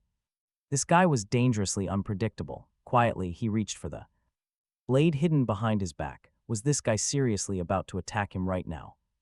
But the deadly tension broke instantly when Hong Jong-ho casually asked if their summoned skeleton had brought anything to eat. Suddenly, a box of cookies appeared right on the table. The exact snack Park Gu had packed earlier to keep his energy up. Hong Jong-ho grabbed one, praising how delicious they were. He wondered if the skeleton could cook as well. Park Gu watched them, utterly baffled. Did they have 0 survival instincts? Poisoned? Maybe. He decided not to drink their tea. Suddenly, message popped up from Defender. It read, "Not poisoned, it is just really delicious." Park Gu stared at the girl, asking why she could not just speak. Another message flashed. Some things simply cannot be spoken. Hong Jong-ho smiled, explaining his sister prefers writing. With supplies fully loaded, it was time to move out. Park Gu took a sip anyway. Surprisingly, it tasted amazing. Still, he focused. If there are hostages, there must be tons of them. How did Defender plan to win? Hong Jong-ho calmly explained that he would target the crying children first. That would draw the thugs right out. Once they came to investigate, they could slowly pick them off one by one. It would easily thin their numbers. Hong Jong-ho added that his sister would deal with the kids. Armed with a drone, she had a plan. She would drop bricks from the sky, cheap, lethal, and completely untraceable. Park gasped, like seriously, were they actually going to kill those kids? Hong Jong-ho shrugged, pointing out that leaving them alive would only make things incredibly complicated. Besides, those kids were strangers. His sister was his only real family. And let's be real, if they didn't save and raise them, they stood no chance anyway. The sister typed that parentless kids never survived this world. Time was ticking and they had no future. Park Gu knew he had to accept their dark logic. Outnumbered, their brutal choice was the smartest. Yet their cold, heartless methods still left him completely chilled to the bone. This made him uneasy. Park Gu said he had another way which was more troublesome.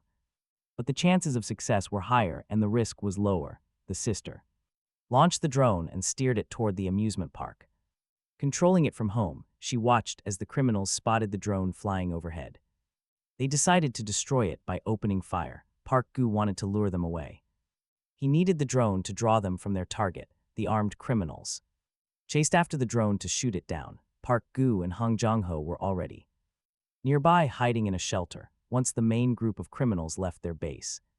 The young men moved in quickly and quietly. They dealt with the rear guards without making a sound, using only cold weapons. After that, Park Gu entered the room where the children were kept. One boy stood up and asked if it was his turn. Park Gu had to choose one of them as bait. He warned that the criminals who went after the drone would return very soon, meaning he was going to need support. Hong Jong-ho expressed confidence that Skeleton would trust him with this critical task. Park Gu replied that he trusted Defender's skills. The armed criminals shot down the drone at last. Now, all they could do was wait for their return.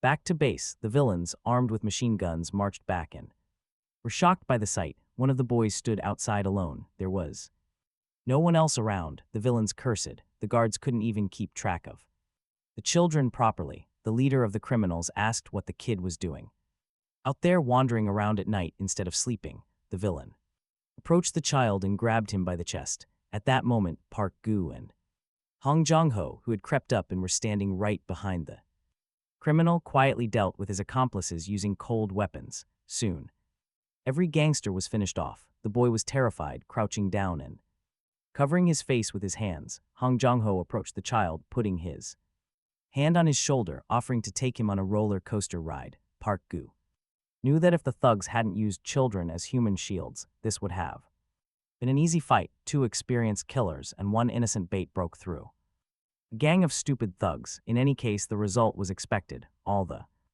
villains were cold-bloodedly destroyed. As always, photos were taken which would later be posted on the forum. The siblings spent some time choosing which photo to upload to the internet. The sister settled on the one that looked best without any filters. Park Gu told the boy it was all over and they could go wherever they wanted. Hong Jong-ho noticed that the skeleton was incredibly cold-blooded. Wasn't he trying to protect these children? He was supposed to look after them. Park Gu replied that now it was every man for himself. Besides, he was still more humane than those who wanted to harm the children. Wasn't that so? Hong Jong-ho heard those words, drew out a knife, and asked if Skeleton really wanted to keep fighting him. The young people stared intently into each other's eyes. The sister's gaze was also cold and determined. The child pleaded with them not to fight, bowing and thanking them for saving his life. Hong Jong-ho hid the knife behind his back. The child turned and Hong walked away. Leaving his rescuers was easily the best decision.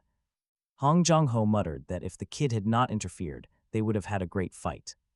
He asked if the skeleton agreed, but Park Gu questioned his absolute hatred of destroying kids. Was that a sore subject? Hong Jong-ho shrugged. Pure hypocrisy, he claimed. Defender added that the skeleton was so desperate to stay completely clean that he was actively risking everyone else's lives. He was sick of this hollow nobility. Meanwhile, Park Gu watched him closely, noticing the absolute fury burning deep in Hong Jong-ho's eyes as he spoke. Yet that raw rage was not pointed at him. Could it be about the corpse left swinging from the branch, even after taking their lives? The siblings left it behind to decay. That was the real target of his rage. He was no pretender. Why pose as some fake savior? Honestly, he never once saw himself as that kind of righteous hero. A dark memory of his past flashed, the search team desperately calling for a rescue unit. With their leader down, the liaison frantically confirmed that their captain, Park Gu, had plummeted deep into the dimensional rift. They tried screaming into the comms, begging him to answer if he was alive. But only static answered. Down in the absolute darkness of the abyss, Park Gu lay completely motionless.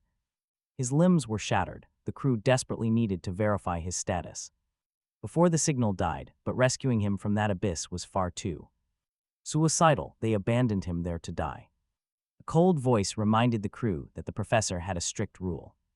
There was absolutely no room for the weak and useless on a brutal battlefield. He was discarded.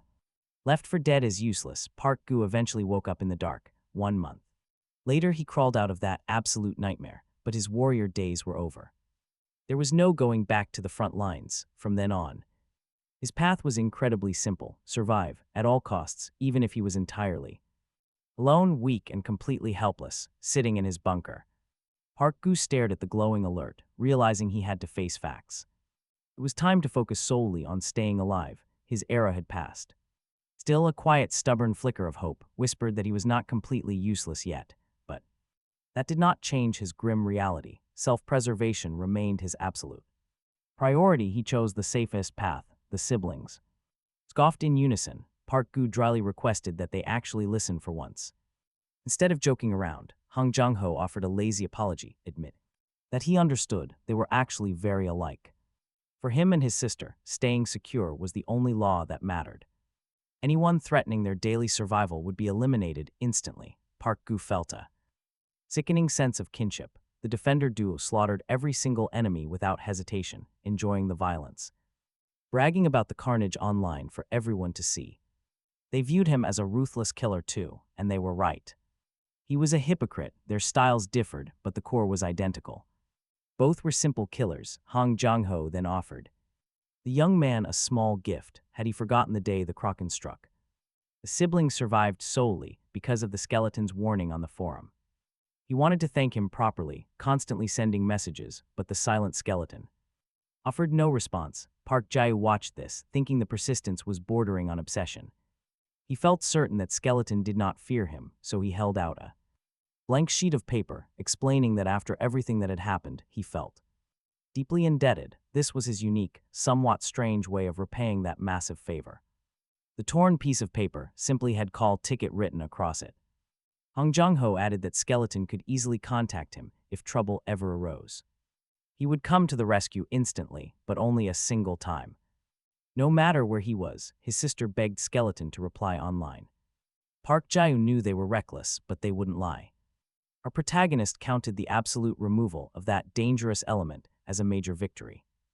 After that fateful day, their bizarre agreement went into full effect. Defender began leaving spam comments under all of Skeleton's forum posts. Park Jae felt it was too much, while other users wondered. Other users wondered why he was declaring love, suspecting some weird new threat. Skeleton's online reputation quickly plummeted, but he chose to ignore it completely. A few days slipped by, and our hero received a message from Kim Taram. She thanked him for coming to pay his respects to the director. She admitted it was an unexpected request, but she wanted to meet. Park Jae cautiously asked if she would be alone, waiting anxiously outside his bunker. A black SUV finally pulled up, and Kim Taram indeed stepped out completely alone. Remembering her past questions about bunker space, he wondered if she brought a child. He finally let his guard down after confirming she was indeed alone. Kim Taram said she merely wanted to see where the sergeant lived. No one could blame him for being suspicious, yet he politely invited her inside. He suggested she look around since she had traveled all this way. The retired commissioner was shocked, wondering if someone actually lived in this closet. It felt incredibly damp and smelly, with a strange toilet sitting right in the middle of the room. He wondered if she came to mother him. He braced himself for a motherly lecture, but her next words changed everything completely. The National Committee was splitting into hostile Legion and Congress factions. The troops fighting on the front lines were entirely excluded from the evacuation plans. In response, the furious Legion troops turned around and headed directly back toward Seoul. The grim woman added that a civil war would soon begin. Kim Taram then announced her ultimate decision to join the rebel forces. She had retired, but she couldn't ignore the injustice. She explained that she used to belong to the legendary professor's team. Seeing Park Jae again, she wondered about his connection to the old days. She wondered if only the senior hunters were truly immune to physical aging. However, looking closely at him in the bright sunlight, she realized the truth. He had aged a bit too. The retired woman knew they might never meet again, advising him to stay safe and live a good life. Meanwhile, a military helicopter landed safely on the rooftop of a skyscraper. An administration official was already waiting there to meet the passenger. The pilot formally reported to Miss Akitnitsa that they had arrived in Seoul. Out of nowhere, a massive explosion rattles the sky, sending shockwaves through the chopper.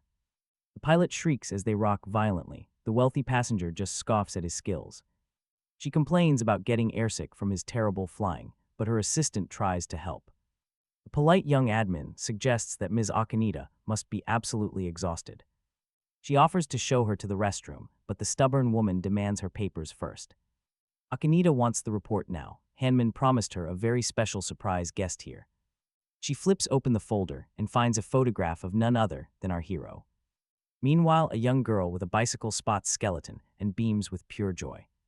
He is finally out of his bunker. Park Jae greets her with a warm smile. It has been ages since they last met. Sue presents a strange weapon inside her basket. She explains that her mother wanted him to have this special post-apocalyptic gift. Park Jae looks completely baffled. Why on earth did she bring him a military javelin? Sue says it might help, since northern bombings are getting worse lately. Park Jae thanks her and offers to get some food first. More than 2 long years ago, a massive nuclear bomb completely flattened the city of Seoul. A brutal civil war erupted immediately. Later, Park Jae asks how her mother is. Sue proudly mentions that her mom just taught her how to handle firearms. Park Jae warns her to be careful so she doesn't anger the armed rebel groups. He is confident she will manage. The National Committee held power until now. This fragile committee was the only power capable of holding back those dangerous rogue factions. It was run by top politicians and hunters from the Assembly faction. These leaders governed the shattered nation during the dark, initial aftermath. But their absolute authority shattered instantly when their most disgraceful secrets were finally exposed. The top politicians had abandoned Seoul entirely, fleeing straight to Jeju Island. They only saved their own spoiled relatives. Furious at this betrayal, the military faction marched directly into Seoul. The army dominated at first, but the assembly brought in reinforcements. Elite hunters flew in from Jeju Island, dividing Seoul into 2 heavily armed zones.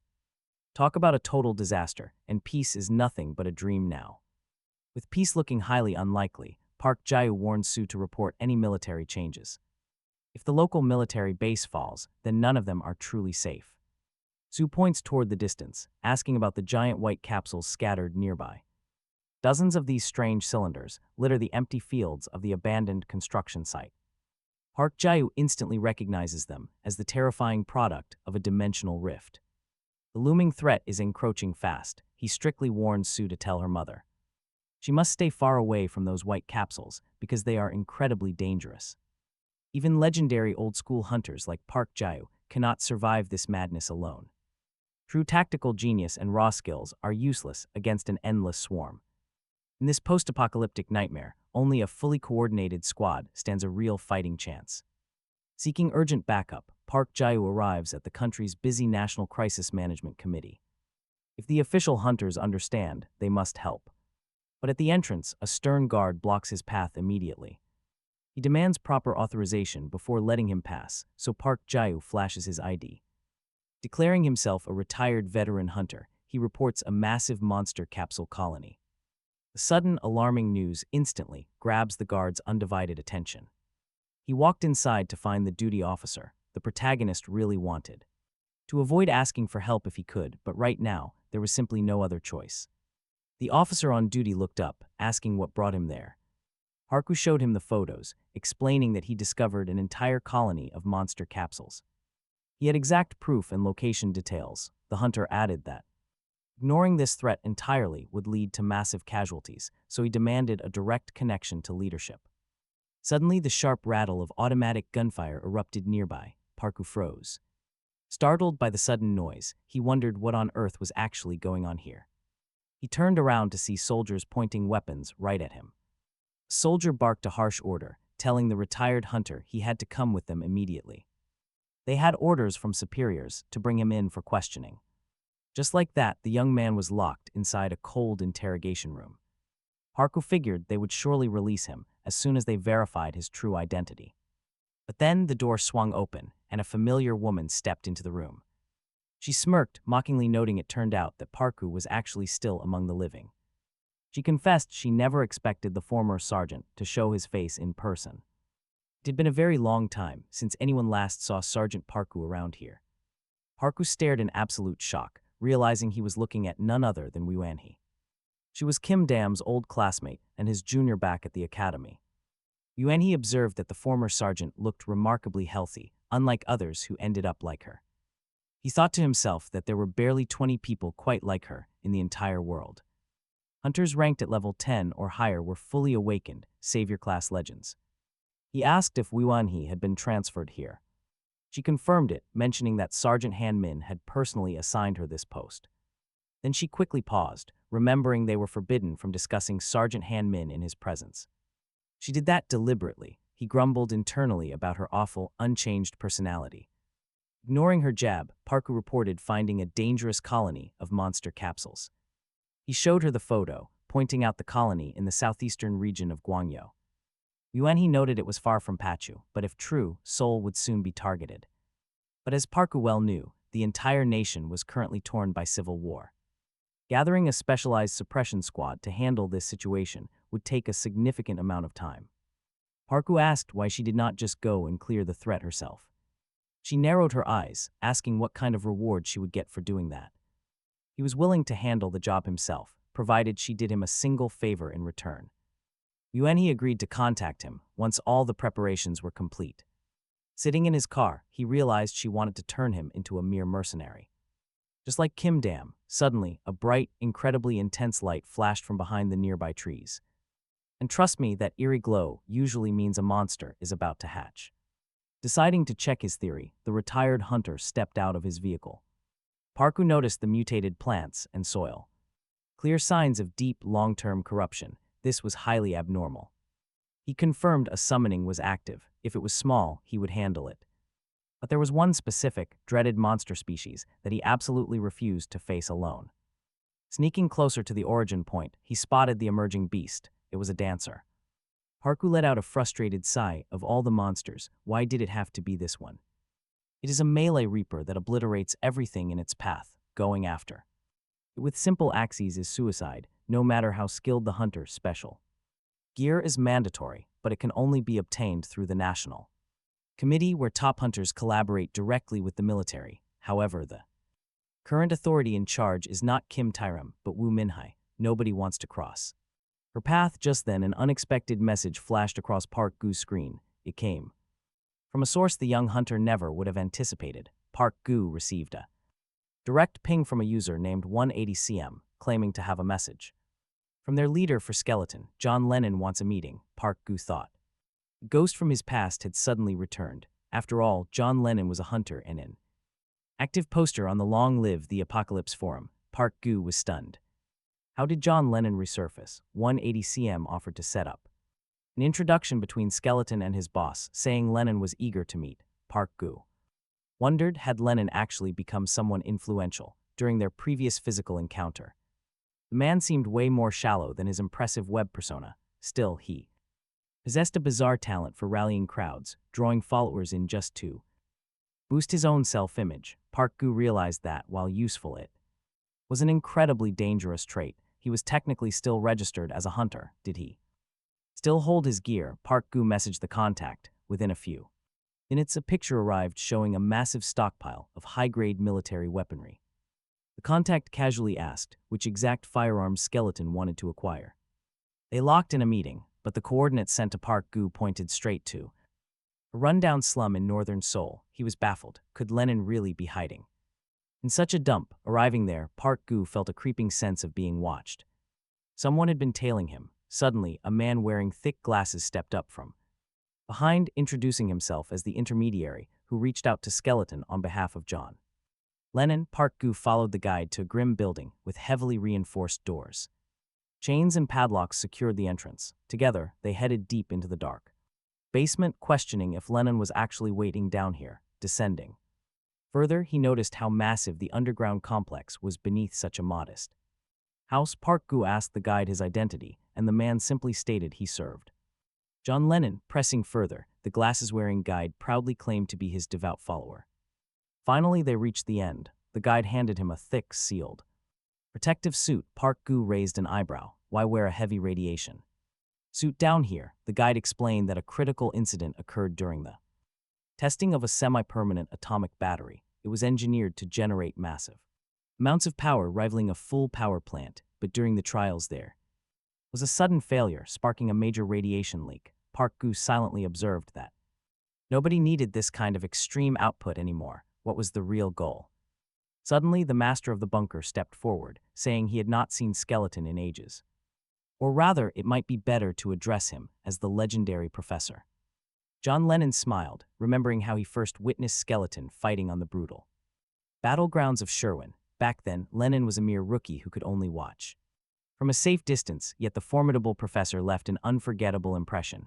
But when they met in person years later, the changes made him unrecognizable. Who would guess they were the same person? It took John a while to realize that the Skeleton was actually the legendary professor, his absolute idol. He added that when the whole world abandoned the professor, and members of the Long Live the Apocalypse movement started throwing literal stones at him, the Skeleton never joined in on the hate. Instead, the dungeon owner spent all these years waiting for the perfect day to take his ultimate revenge on that ignorant crowd of hypocrites. John Lennon calmly added that this was precisely why he brought the Skeleton here, to show him something. Suddenly, screens flickered to life across the walls. Parku realized he was staring at multiple security feeds. Could this be a massive surveillance network? Parku yelled out, "What is John Lennon doing here?" The eccentric dungeon master smiled and replied that this was his own creation, a unique community called Fail.net.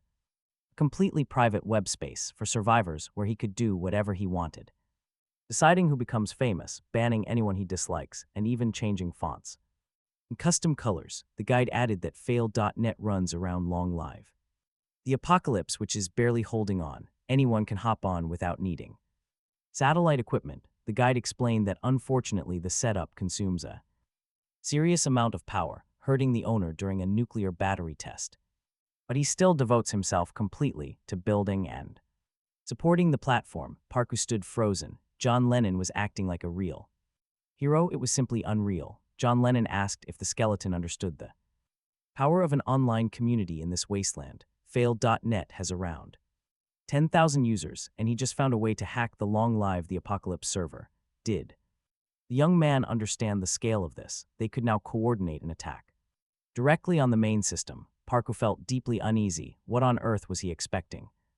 John Lennon ordered his secretary Kim to check on one user profile, the one who had been writing furious posts when feeling down. Parku could not help but think that despite his clear madness, the guy had a truly amazing talent. How could he build such a crazy system right now, while also gathering so many like-minded people around him? John Lennon suddenly coughed up dark blood, but immediately claimed that he was perfectly fine. This guy went all the way no matter what. Honestly, almost nobody could do something like this. His life was hanging by a thread, yet chasing his goal was the only way to escape the brutal reality and physical pain. Parku turned to the owner of the dungeon and asked one incredibly important question: if he decided to join Fail.net, would he get a colorful username too? The cold reply came instantly. Impossible, since that neat feature is strictly for admins. Leaving the dungeon, our protagonist felt a bit disappointed. John Lennon thanked him for his visit and handed over what he promised. It was an Mk7 tactical harpoon, one shot, one target. Our protagonist knew how to use such a heavy weapon. He actually used a similar one during his military service. They called it a hunter's spear. Now that the hero had proper gear, he was ready to go hunting and fight monsters. But these creatures possessed a special power, a reflective field. It could automatically bounce back any physical attack inside its active radius.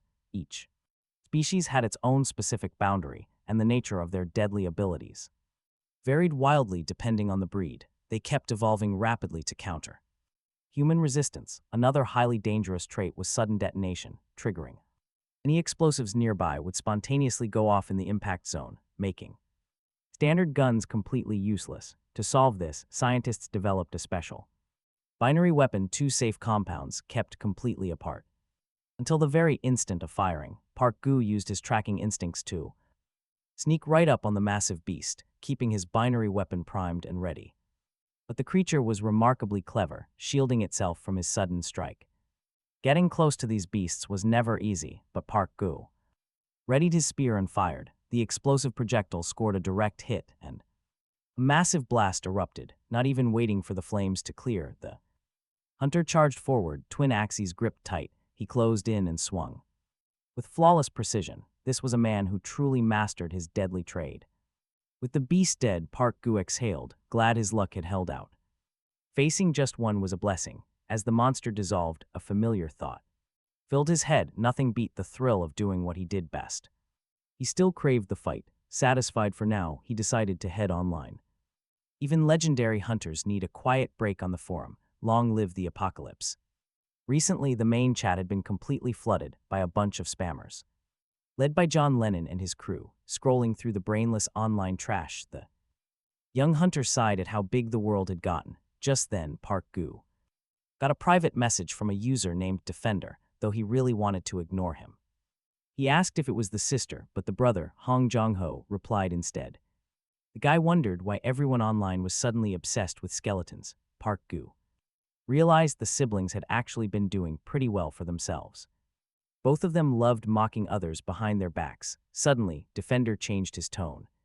He asked if skeletons still remembered their old instructor, Changyi Yang. Park Gu could never forget that brutal tyrant.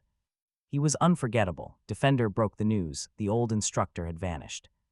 Apparently someone had kidnapped him. Park Gu was stunned. Changyi Yang was a first-generation hunter, one of the few who stood at the Pangju Rift during the initial outbreak. He had mentored all the veterans and was the man who even gave Park Gu his nickname, Professor. Who could possibly take him?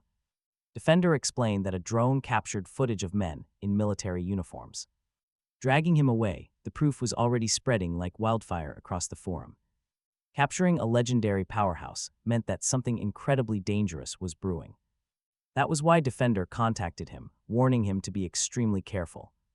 Park Gu knew the abduction of an elite officer like Changyi Yang was no ordinary crime. He had deep ties to the military command. This was the work of a massive, dangerous new faction pulling the strings from the shadows, far more powerful than any known guild. Suddenly his radio crackled to life. A voice, Hunter Wuhai, came through. The static asking for a quick face-to-face meeting. Park Gu was completely caught off guard. What could she possibly want with him? Before he could ask, she brought up those mysterious capsules. She knew exactly where he was hiding, warning him that she was already sending transport. Right on cue, a fleet of black sedans pulled up. On the orders of their chief, Wu Hai, the driver got out and gestured for him. Our hero slips on a blindfold for his own safety, forced to hand over his only weapon. Park Gu wonders why. If they were heading to the National Committee, why the blindfold? Where are they actually taking him? When the vehicle finally stops, the young man steps out. He feels cold, smooth concrete beneath his feet and realizes he is inside some building. Echoes of footsteps bounce off the walls as they lead him down a long corridor. Somewhere nearby, Park Gu hears a young child crying out for his mother. The kid begs to go home, sobbing that he cannot take it anymore. Park Gu freezes. Are there actually kids locked up here? What kind of sick facility is this? He is finally allowed to remove the blindfold, revealing a bright, spotless room. A woman sits at a table directly opposite him. She immediately apologizes for the treatment. She claims this facility demands absolute, top-secret security, hoping he will understand that. Park Gu does not care. He demands to know why he was brought to this place. Director Wu calmly tells him not to worry. There is nothing to fear. She says this facility can offer a retired hunter a brand new shot at life. She mentions how much Park Gu always wanted to awaken. His reaction is instant. He leaps across the table, wrapping his hands tightly around her throat. He slams her hard against the wall, yet Director Wu does not even blink. She calmly gasps out that he should at least admit the truth to himself. Right then, heavily armed guards burst inside and aim their weapons straight at him. They command Park Gu to release Director Wu, but she tells them to stand down. She tells Park Gu there is no need to be tense, noting he has already failed 3 times. Back then, they could not trigger an awakening in people who lacked natural talent. Park Gu knows that brutal truth all too well, but she claims things have changed. They have developed a new method to awaken even those without a drop of talent. She asks if it ever made him furious to see ordinary classmates suddenly gain power. Honestly, seeing those old class nobodies play the hero must burn. Park Gu just imagines it. He awakens, learns powerful skills, and steps back onto the battlefield. He is still gripping her neck as she whispers that without this, he remains useless. If he truly wants to flip his entire life around, he just needs to agree. Park Gu narrows his eyes, asking if they offered this to Yangon as well. Did they turn him into another one of their lab rats? She nods. She admits he is right and says she was just about to introduce them. However, Yangon is in terrible shape. Since returning from the rift, he is suffering. This is his third forced awakening test, a nightmare that ruins lives. Park Gu remembers back during their academy days when he wanted to test again. Yangon had been completely against it, asking if he had lost his mind. But Park Gu had insisted, just one more try, and if it failed, he would quit. Only after that promise did he feel at peace, finally accepting his limit. He knew deep down he would never succeed. He believed powerless hunters should retire. A hunter who lost his strength has no place on the dangerous front lines. Yet back then, instructor Chang Jeong promised he would find a solution. No matter what it took, the instructor begged Park Gu to never give up. Suddenly, a guard shouts at him again, demanding he release Director Wu. Park Gu snaps out of his thoughts, spins around, and punches the guard's jaw. The man drops instantly, his weapon clattering onto the hard floor. Taking a vicious kick to his chin, Park Yu grabbed the gun, believing it was the last. A woman screamed loudly, demanding they stop fighting. At that exact moment, a powerful explosion rocked the building, shaking the structure as walls cracked. Forced to duck, Park Yu wondered if this was an awakened high-strength power. A sudden shockwave surged as the woman ordered him to finally listen. She told Park Yu to at least listen. Stunned, he wondered how she could do it. How could she? Park Yu argued that instructor Jang Gan was also her mentor. The woman replied that this was exactly why Park Yu needed to listen. It was what he wanted. The recording began, and Wu He asked if Jang Gan had reviewed all safety materials. The instructor asked about the chances of success, and Wu He replied frankly. There were no guarantees. The exact mechanism of awakening was still a mystery. For now, they were simply collecting data and testing their theories. If it failed, euthanasia would be performed, and Jang Gan immediately agreed. He signed without hesitation. Afterward, Wu He asked if Park Yu was still curious. She wondered if he still wanted to know how she could do such things. She explained they always did it this way, recalling being told they needed more gifted people. She had to help find people with abilities, so she asked if he was serious. Did he truly want her hunting for gifted souls? Her boss answered with conviction. That was exactly what he wanted. After all, they were supposed to be saviors. They had a duty to give everyone a chance to confront this world directly. He claimed this was true salvation, but watch, the reality was far more twisted. He likely already realized this was where the awakened were selected and processed. They were shipped to Chengju, which explained all the desperate souls gathered right here. Many were like instructor Jang Gan. Parents arrived willing to sell their own children. All for a chance at Chengju. If Park Yu had not left back then, everything might be different. Park Yu asked how instructor Jang Gan was doing. Wu He replied that he was barely alive, though still clinging to vital signs. He didn't eat or sleep, endlessly repeating actions frozen in his damaged subconscious. Park Yu asked what would happen to him. Wu He replied quite bluntly. If the instructor never woke up, he would be declared dead and euthanized. They couldn't let him wander like a ghost. Later, Park Yu visited his room. He recalled his academy days when Jang Gan showed him a drawing. It was a custom battle axe with a jet accelerator to boost its power. At the time, Park Yu had laughed, saying the idea sounded pretty wild. Yet the instructor handed over a graduation gift along with his secret technique. He handed him those battle axes, warning Second Lieutenant Park about the beasts.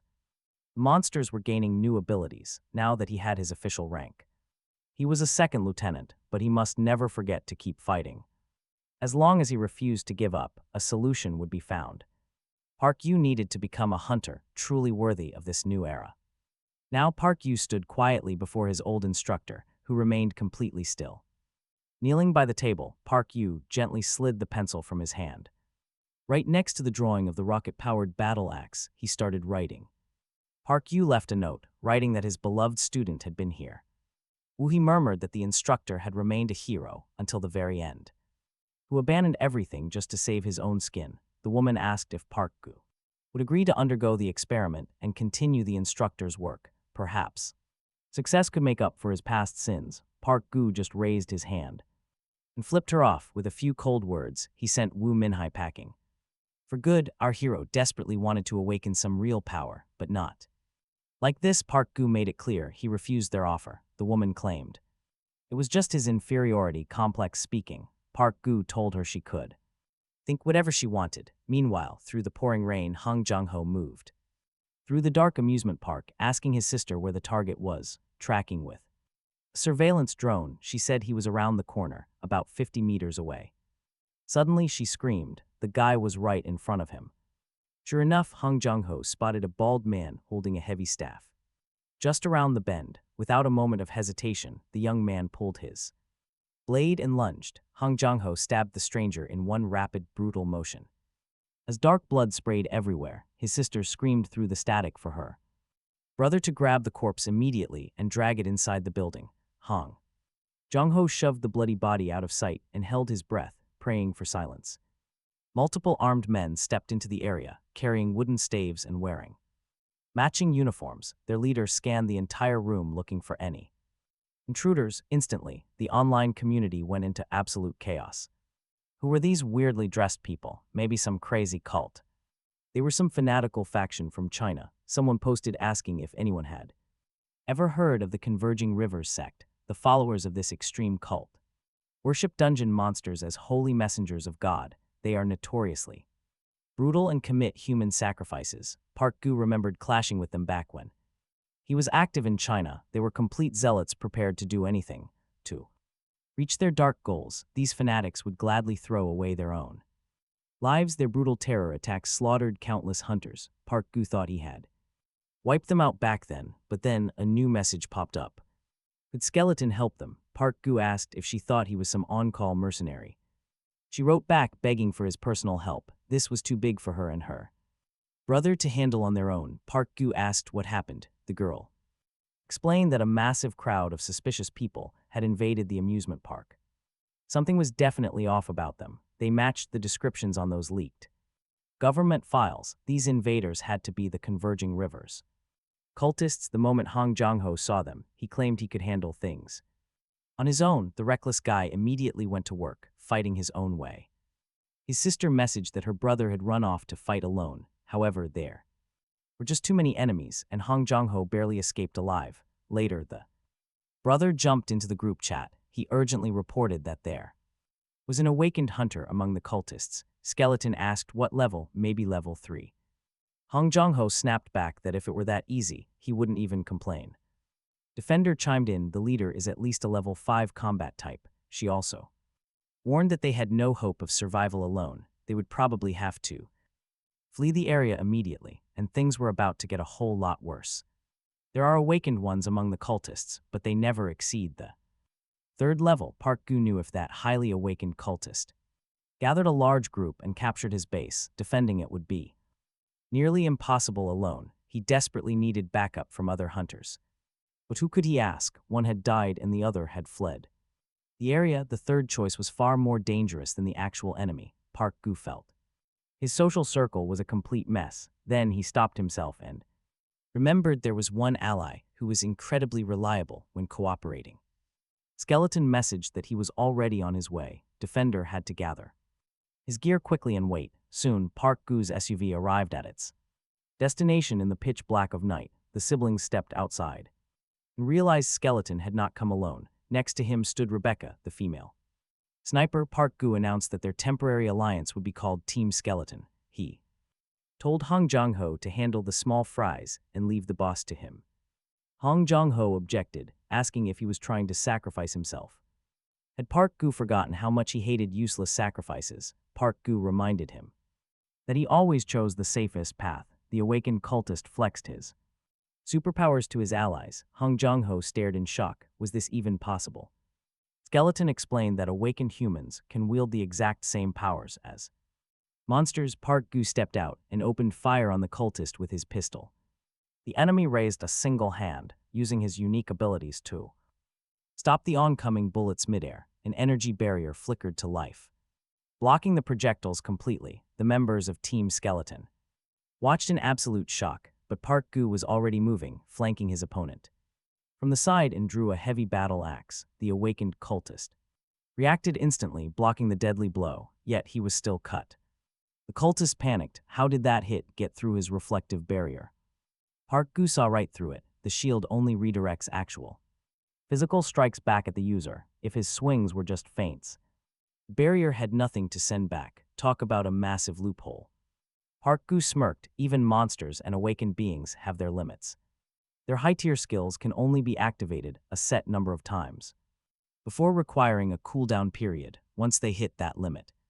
They are wide open. The goal is to force them to exhaust their mana and strike while they recharge. He noted that this is classic old-school hunting. The young warrior kept squeezing the trigger. The awakened cultist quickly realized he was being pushed back. The onslaught was relentless. Bullets slammed into his shield, ricocheting harmlessly into the dark surroundings. But the cultist was rapidly running out of steam. Park-gu gripped his battle axe and delivered a brutal blow. The enemy went flying, realizing his allies were too busy to back him up. He was completely on his own now. Hong Jong-ho was not slacking off either, driving his dagger into the cultists, while Rebecca provided precise cover fire from afar, bleeding from his wounds.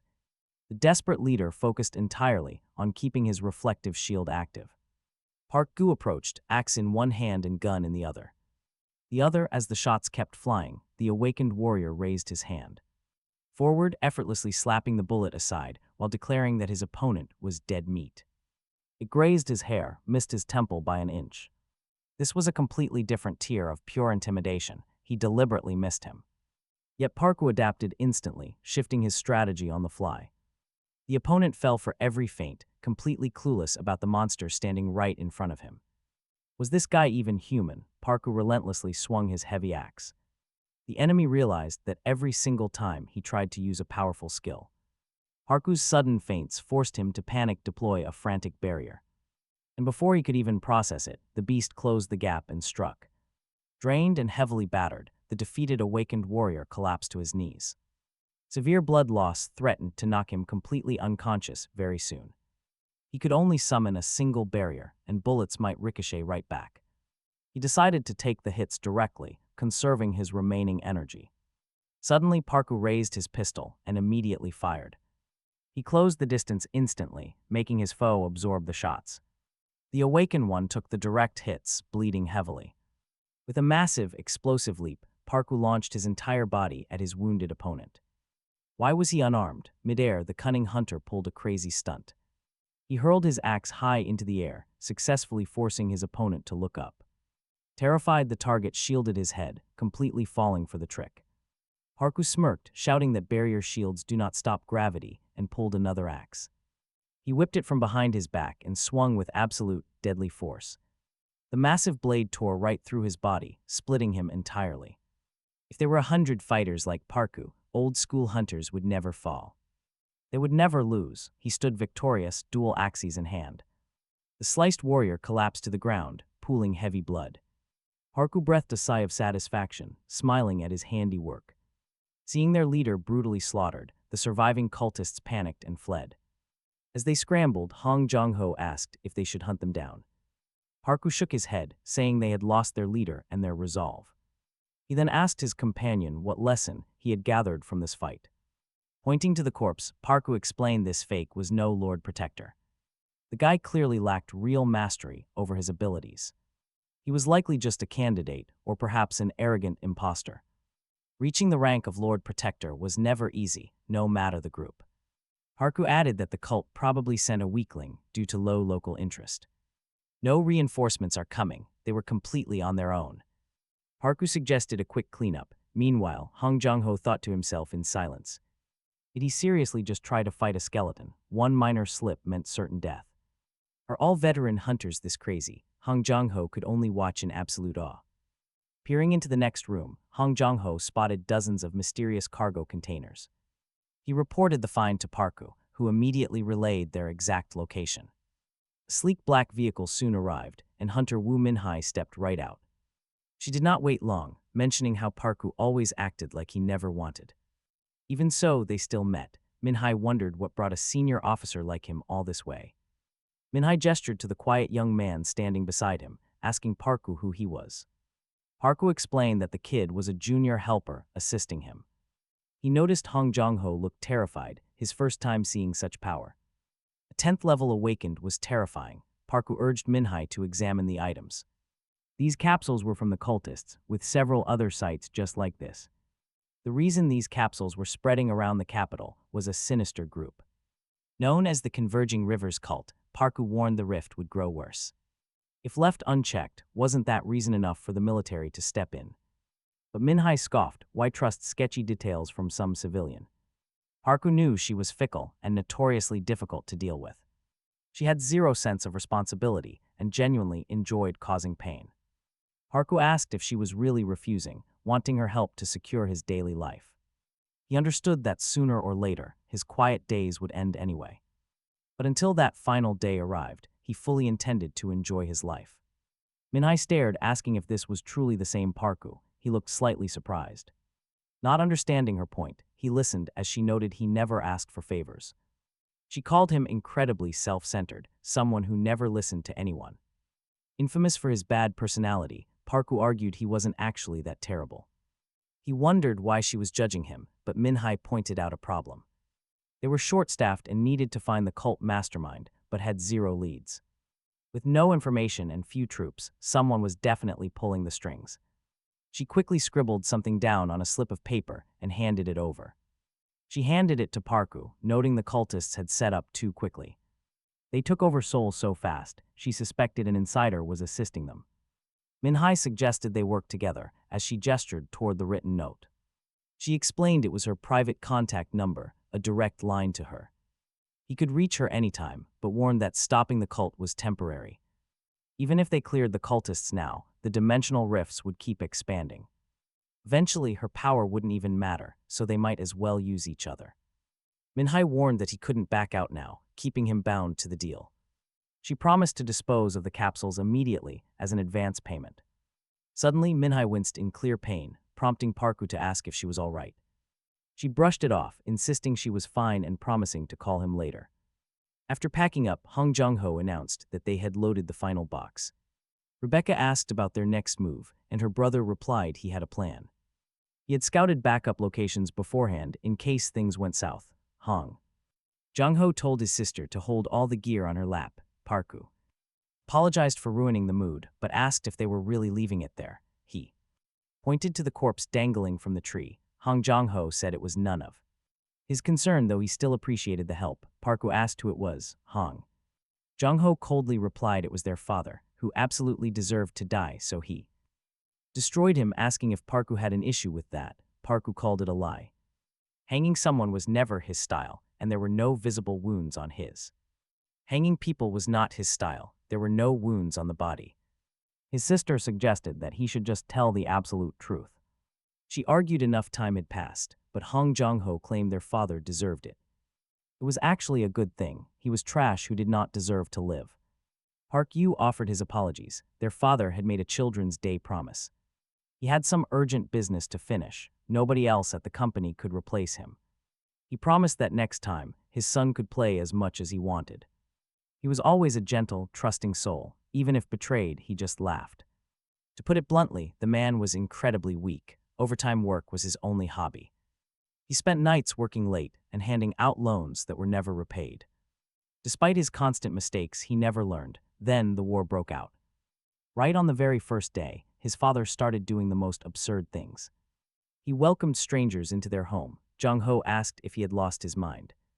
What on earth was he thinking? The father simply replied that these people could be trusted. He claimed they were old acquaintances. Besides, more people meant safety. But Jung-ho could not understand why his father was always so paranoid. The man was a trained infantry soldier who had even served overseas. Surely he could be trusted to protect his own family on his own. But his father disagreed, refusing to let his son face this harsh world alone. Jung-ho stayed silent back then. He had done absolutely nothing to deserve this. The father blamed himself, admitting he was a terrible parent. At first, things went well. They repaired the house and gathered supplies together.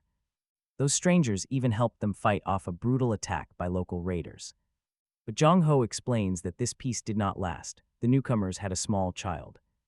A sudden conflict broke out, and they turned violently on his mother and sister. They did not stop there. Others in the house were brutally attacked too.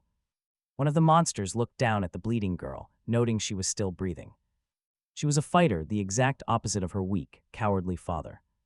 A woman holding a baby scoffed, calling the victims utterly pathetic and disgusting. Jung-ho realized then how disgusting humans truly are. they only care about themselves.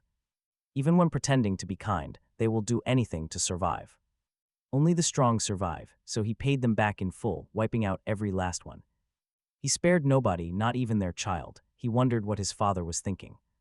The old man just stood there, watching the slaughter, and burst into tears. Jong-ho refused to speak to him, completely disgusted by his father's weakness. He walked away, not caring about whatever pathetic excuses were in the man's head. He patched up Tang's wounds and gently prepared his mother's body for rest. After a brief moment of quiet, he finally remembered his father was missing. Jong-ho searched the area, eventually finding him outside near the amusement park. The old man was dead, hanging from a tree overlooking the park. Jong-ho finishes his grim tale, calling it boring, and suggests they move on. But Park Yu warns him that leaving things like this will bring only regret. Jong-ho scoffs, what should they even do, cremate the coward. The old man chose an easy escape instead of facing his failures. He went to his grave without ever earning his son's forgiveness. Still, Park Yu asks why he won't take him along, suggesting forgiveness might come later. Things quiet down as time slips by, but Jong-ho is already exhausted by this talk. He says he appreciates the sentiment, but it is not enough. None of this concerns him. How would Skeleton feel if someone poked into his family? Park Yu admits he does not know. No parents anyway, Park Yu adds. Jong-ho snaps.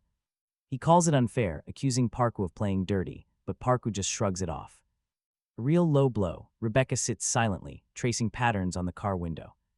Her finger drags through the condensation. The defender's new place is about 4 kilometers away. It is right down the road from Park Yu's territory. Once they arrive, Jong-ho speaks up. The house looks pretty shabby, but the basement is solid. He promises to call. He will contact Skeleton once they get settled. Right now, he just needs time to think. His father's corpse is with them. Jong-ho asks why Tajung stands aside. The girl murmurs that it does not matter. Meanwhile, Sue is absolutely thrilled to see everyone. Welcome home, Skeleton. Meanwhile, a monitor displays the city outskirts. The entire feed is crystal clear. The operator on duty looks at the screens.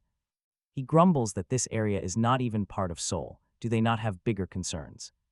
Minhai coldly reminds the officer that her primary job is dealing with these monsters. The officer has strict orders to follow. Minhai takes action.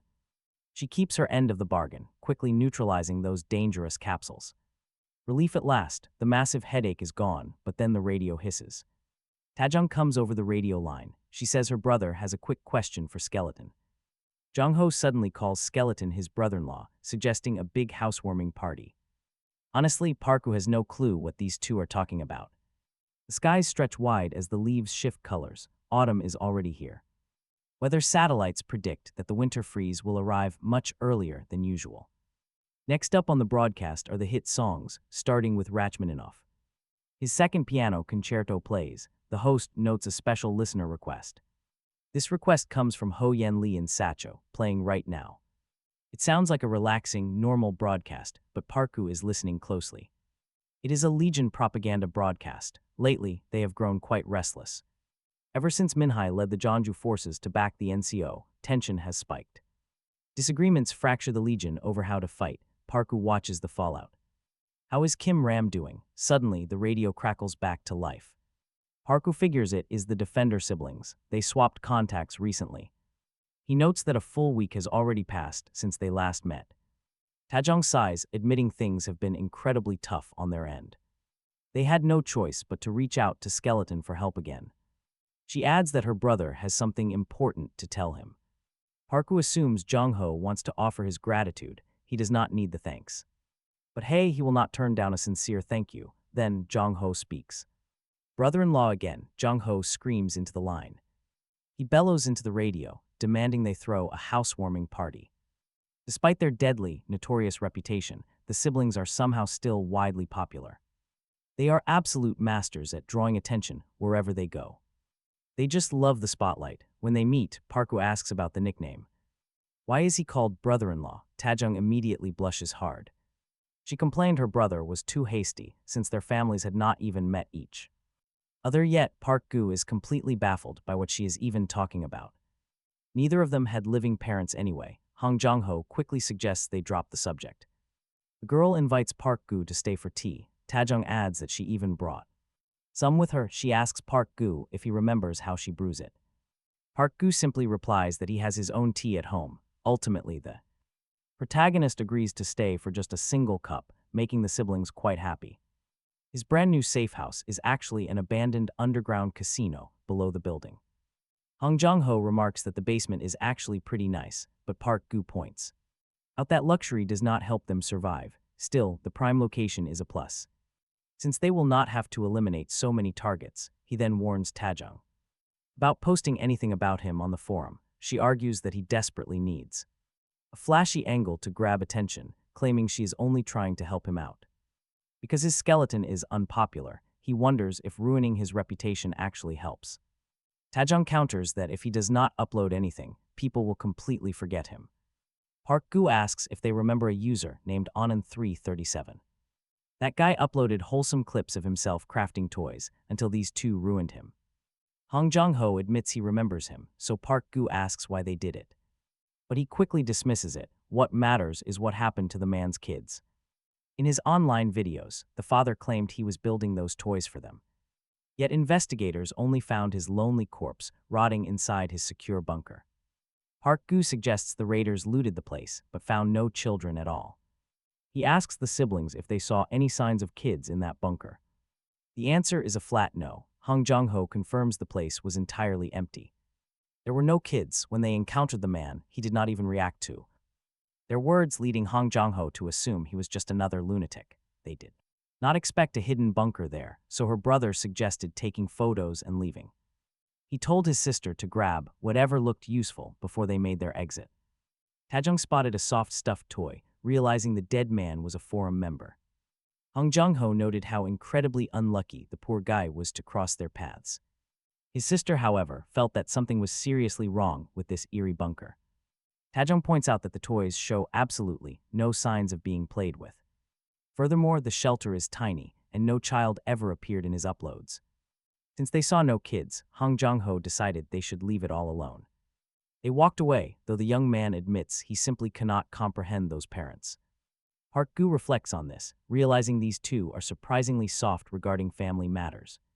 He notes they seem exceptionally vulnerable whenever family-related issues are brought up. Hong Jong-ho is taken aback, wondering why Park Gu keeps returning to this topic. Tajung interrupts, noting that their posts are actually getting some positive feedback. She adds nervously that a reporter has just published a massive new update. A temporary truce is scheduled for election day, with key leaders making major promises. Meanwhile, Park Gu asks Hong Jong-ho why he keeps calling him brother-in-law. Tajung urges them both to quickly come over and check the screen for some shocking news. The post reveals that the committee members' terms are rapidly drawing to a close. They must make a powerful, dramatic move to secure the crucial upcoming votes. All for the re-election. That is why they are teaming up with Jeonju forces. They back the NC. It is a huge move, and reports show that the evacuation fleet is heading for Jeonju Island with 2,000 trial citizens. Park Gu knows that Jeonju Island currently holds most of the country's military forces and vital resources. It is practically a perfect paradise. Yet they're taking in even more people. Is this legal? Park Gu wonders. Seriously, Hong Jong-ho can't believe it. Does Park Gu still trust this government? Did he forget the lottery winner, the guy who called himself M9? He was the only voice protesting the cancellation of hope. He spent all his supplies celebrating. Now it is highly likely he won't survive the winter. Still, Park Gu argues that blindly believing in something is foolish, but total apathy is just as bad.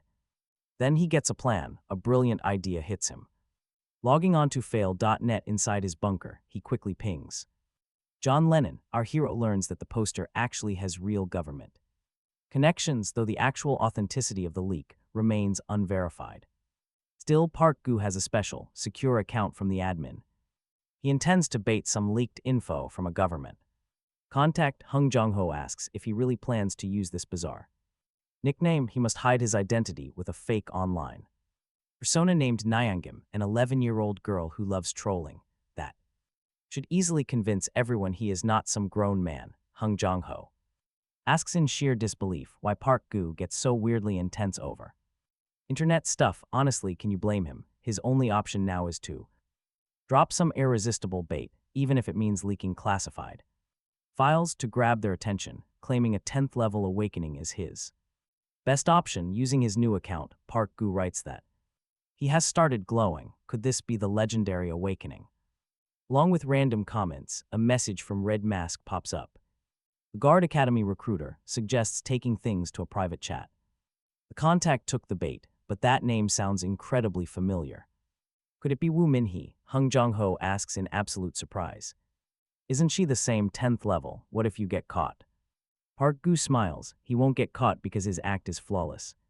He will proceed and extract every single detail. Meanwhile, the academy believes the professor managed to become a top hunter because of his supreme adaptation skills. As a guard hunter, he was the first to decode monster mutations. He was also the first to identify and defeat brand new monsters like the Dancer, Pyromancer, and Artillery Fiends.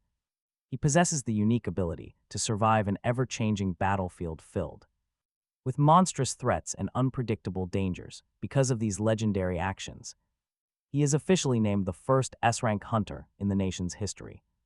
Yet this supreme adaptability shines just as bright off the battlefield. Currently, the feared professor is nowhere to be found. Instead, there is Nyangim Kim, an 11-year-old girl. Even worse, she is one incredibly nasty troll. The staff claimed women were banned, but the mother fiercely demanded to see the director.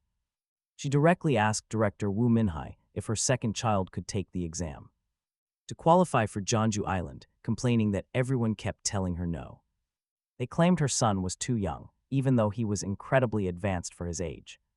She could not understand why they kept shutting him out with constant rejections. Desperate, she begged the director to put in a good word for her brilliant boy. Woo Min-hee coldly told her to take it up with the testing staff instead. It would know best. Then Min-hee turned and snapped at her assistant, Eugene. Eugene apologized, explaining they were severely understaffed because of the terrible weather. Floods of people were pouring in, making the chaos impossible to control. Their current skeleton crew simply could not handle this massive crowd anymore. To make matters worse, the island was desperately begging for reinforcements. On top of that, worrying energy emissions were just detected along the Pagu Fault. Min-hee decided to handle the fault herself, telling Eugene to focus on her duties. Still, Min-hee sighed, knowing this endless grind was going to drag on forever. She seriously needed a break. That was when a strange online post caught her eye. He was literally glowing. Could this be a real awakening? The details were incredibly precise, far too detailed for someone to just make up. He must have experienced it himself, and if these glowing signs were real, it meant this newly awakened user was actually a remarkably high-level talent. With some luck, they could easily hit level 10 or even higher. Anyone above level 10 is basically a deadly superweapon. Min-hee knew that with things changing so fast, she had to act quickly. An elite powerhouse like this was someone she absolutely needed to recruit. Using her secret handle, Red Mask, she messaged the user to introduce themselves. The user joined the chat, greeting her with a hilariously misspelled word. Min-hee blinked at the typo, then he claimed to be an 11-year-old, 2 meters tall. Weighing 120 kilograms, he had a massive 28-centimeter reach. She completely forgot she was talking to a literal elementary school kid. Min-hee promised she could get Yeonggim safely onto Jeonju Island herself. She was going by ship immediately after the final vote. Park Gu realized she was talking about the evacuation fleet. Now get this, she decided to drop some highly classified info. Since he had to stay quiet anyway, she warned him to avoid the ships. Those evacuation ships were dangerously small and ran a massive risk of sinking. This warning triggered a sudden memory of Park Gu meeting Kim Ta-ram. She had been completely shocked to find a random toilet sitting in his bunker. Min-hee warned that the busy politicians would likely leave regular people behind. Flying was the only safe bet, and she could arrange it for Yeonggim. She offered to send her own trusted crew to pick him up. Park Gu realized the sea evacuation was a lie to protect elite survivors. He immediately took a screenshot to expose the truth online. But first, he needed to quickly edit the image before uploading it. But Red Mask was already suspicious of his hidden location. She demanded his real identity, waiting for him to confess. He begged for forgiveness. Park Jae typed a few childish phrases, copied his target, and quickly cut the chat. This was meant to convince her that some student was just playing a prank. Jung-ho understood that Park Jae was Only playing his part, but did he really have to tease her? Park Jae replied. That he got way too into character. The defender went home and sent the edited file Park Jae posted on Failnet using his alias Nyangam within days. And get this, there were over 10,000 comments on the post. Mind-blowing, even. Excluding the government bots, it meant that almost every single active user had seen his post. Park Jae felt a strange tightness in his chest. John Lennon messaged him saying it was cool. Our protagonist had always thought this guy was just an attention seeker, but all his bizarre actions and pathetic motives actually got results. Now, Park Jae looked at him with a different attitude. He soon noticed that a female reporter in the group chat desperately wanted to meet with Nyangam. He immediately felt pretty suspicious. Suddenly, the radio hissed and Woo Min-hee was calling. She asked if Park Jae was even online and if he had ever heard of a user named Nyangam. Park Jae asked her what this internet thing was. The young man immediately worried he might have overplayed his hand. Luckily, Woo Min-hee did not mean that. Instead, she said she was sending a driver. Seoul, where our protagonist had traveled at Woo Min-hee's request, looked totally dead, despite the truce there were barely any people on the streets, and those present looked openly hostile at the government vehicle. Perhaps this was how people viewed what the National Assembly proudly called the restoration of Seoul. Park Jae asked why Woo Min-hee was staring at him like that after bringing him here. The director asked if Park Jae truly knew absolutely nothing about the web. Park Jae replied that he knew it well, it was just things you did on computers. Woo Min-hee was shocked. He spoke exactly like an old man. How old was he anyway? Park Jae asked what she actually wanted. Woo Min-hee explained she was busy with the election campaign. A certain candidate wanted all the credit for clearing out the capsule. Park Jae noted that those capsules were everywhere. How was clearing just one a big deal? Woo Min-hee answered that this specific location was highly symbolic. It was the National Assembly building, the political heart of South Korea. Park Jae realized that it carried immense weight. No wonder these politicians were so incredibly desperate. Suddenly, Park Jae met a man who asked if he was really the hunter from the National Assembly. He had heard all about him from director Woo Min-hee. The stranger introduced himself as Park Sang-min, an active member of the National Assembly. The two men locked eyes and memories quickly flooded back. Park Sang-min was a former hunter who climbed into politics through a proportional representation seat. He had even served as a tactical advisor during Operation Papun to take back the critical industrial complex. In reality, he was a novice who barely had his license. Back then, Park Jae pointed out how suicidal his plan really was, but Park Sang-min completely ignored him and stubbornly insisted on carrying out that plan anyway. This led to a complete disaster, forcing a brutal retreat. The Papun Guild could not recover from the massive damage and subsequently disbanded. Park Jae heard that this man barely survived. Park Jae told him that if he was useless, they would send him back. Park Sang-min had only 12 supporters with him. Most were elderly women. Park Gu noticed how much the politician was coddling them. He was exceptionally sweet to one lady, while our protagonist stood there watching. Then he ran into Hunter Baek Seong-hyun. Neither of them expected to meet here. They exchanged brief greetings and caught up. Baek Seong-hyun pointed out the freelancers nearby. These independent fighters had incredible skills, but now they were barely scraping by, stuck doing miserable odd jobs. Honestly, what else is left for the old guard? Just then, Park Sang-min announced that the briefing was starting and gathered everyone together. He explained that he and Hunter Park Gu would go retrieve the capsule. They had to carry it out of the assembly building while the others filmed. It sounded extremely simple on paper, but Park Gu knew better and spoke up. He warned that Park Sang-min was severely underestimating this capsule. It was a mobile monster portal. What would Park Sang-min do if it opened? The politician shrugged, saying that if it opened, Park Gu would handle it. After all, he had heard that the hunter was great at squashing small pests. Park Gu snapped back, explaining that it completely depended on the monster's tier. If they faced dancer types, but the politician cut him off instantly. He claimed it was all for the public, leaving Park Gu completely speechless. The man kept repeating that fake slogan, but Park Gu saw right through it. This was entirely about securing his re-election, despite what his public face claimed. Then Hunter Baek Seong-hyun flatly refused to go along with this pure madness. He had no gear and asked if the deputy wanted them all dead. Park Gu realized Baek Seong-hyun was shouting on purpose to make a scene. He clearly wanted those naive supporters nearby to hear the harsh reality. Someone whispered that the powerful Papung group had already dissolved completely anyway. This desperate politician was completely cut off from any real power now. One of the freelance hunters stepped forward, telling the deputy they were out. They refused to do this job, and Park Sang-min coldly told them to leave. Without any hesitation, Baek Seong-hyun declared the deal dead and walked away. Park Gu watched him, knowing his blunt methods were incredibly effective. Even if they felt pretty cold, suddenly Baek Seong-hyun asked for his radio frequency. He wanted to exchange call signs. Park Gu noted the man's incredibly quick thinking. They always maintained strong links. Baek Seong-hyun added that his call sign was Taram.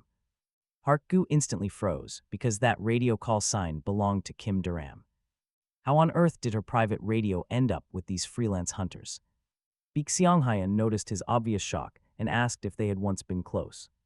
Park Gu quickly demanded details. Walking away, Baek Seong-hyun casually threw out some info.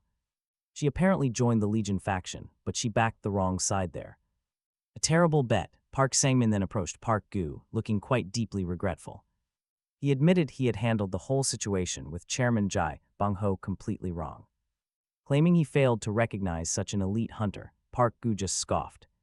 He was not that special and would not carry this entire burden alone. Telling the politician to inform the director that he was officially quitting. But Park Sang-min desperately grabbed his hand, begging him to do it for the public. Asking if he could at least inspect the building, then a lady stepped up. The support staff calls San-min over, but he tells them to leave the capsule. He wants to go inside for 10 minutes just to appease his mother. He promises to tell Director Wu that the hunter was fully satisfied. 120% satisfied, he boasts, as a woman calls him again. San-min admits he knows politicians are unpopular, but they have no real choice. Under the Constitution, they must handle legislation and oversee the executive branch. But they all fled. The president and his entire staff ran away. What can they do? Left alone, they cannot even organize basic elections. Listening to him, Park Gu feels these 10 minutes dragging on incredibly slowly. Then he stops. The hunter notices strange, suspicious marks on the floor. He crouches down to examine them. They are fresh and creepy. Undoubtedly left by a small creature, a spider perhaps. Did the capsule open? San-min nervously asks if there is anything there. This is a total nightmare. Park Gu gives him exactly 3 seconds. He commands San-min to drop his gun on the floor immediately. Instead, the desperate politician pulls his weapon and aims at the hunter. San-min apologizes, saying he has to do exactly what he was told. In a split second, Park Gu grabs his arm and violently slams him down. He pins him. The hunter holds the cold gun barrel to his head. Terrified, San-min asks if the hunter is really going to kill him. Park Gu coldly asks if there is any other way, but the politician begs. He admits he was kicked out, just like Park Song-hoon mentioned. But a dead politician could still be a highly useful card to play. An assembly member shot dead in this building makes a perfect headline. Park Gu realizes this guy did not get elected by being completely stupid. He reads the situation and calculates his odds better than expected. Get up, the hunter orders. Walk forward with your hands raised high. They enter a room with a broken roof. A massive spider waits inside. He shines his light. He instantly realizes what is going on here. Thick webs are everywhere. A small, 6-legged creature hangs right above them. It looks like a spider, but it has only 6 legs. It spins complex mazes and lays eggs, breeding a swarm of servants. Once the maze is complete, the commander beast becomes extremely dangerous. It almost matches a medium-tier monster, but right now it is weak. If you get close, this is actually the weakest of the small creatures. Of course, it will still shred an untrained person apart with ease. San-min whispers that he finally understands exactly why the hunter is so incredibly angry. He pleads that his tyrannical mother left him with absolutely no choice. His entire life since birth has been subject to her iron will. His friends, his school, his career, even his wife was chosen. He never made a single decision on his own, not even once. This dangerous mission was his first time standing up to his mother. He cannot fail. If he fails now, his freedom is lost forever. Park Gu bluntly replies that this time, he really should have listened to her.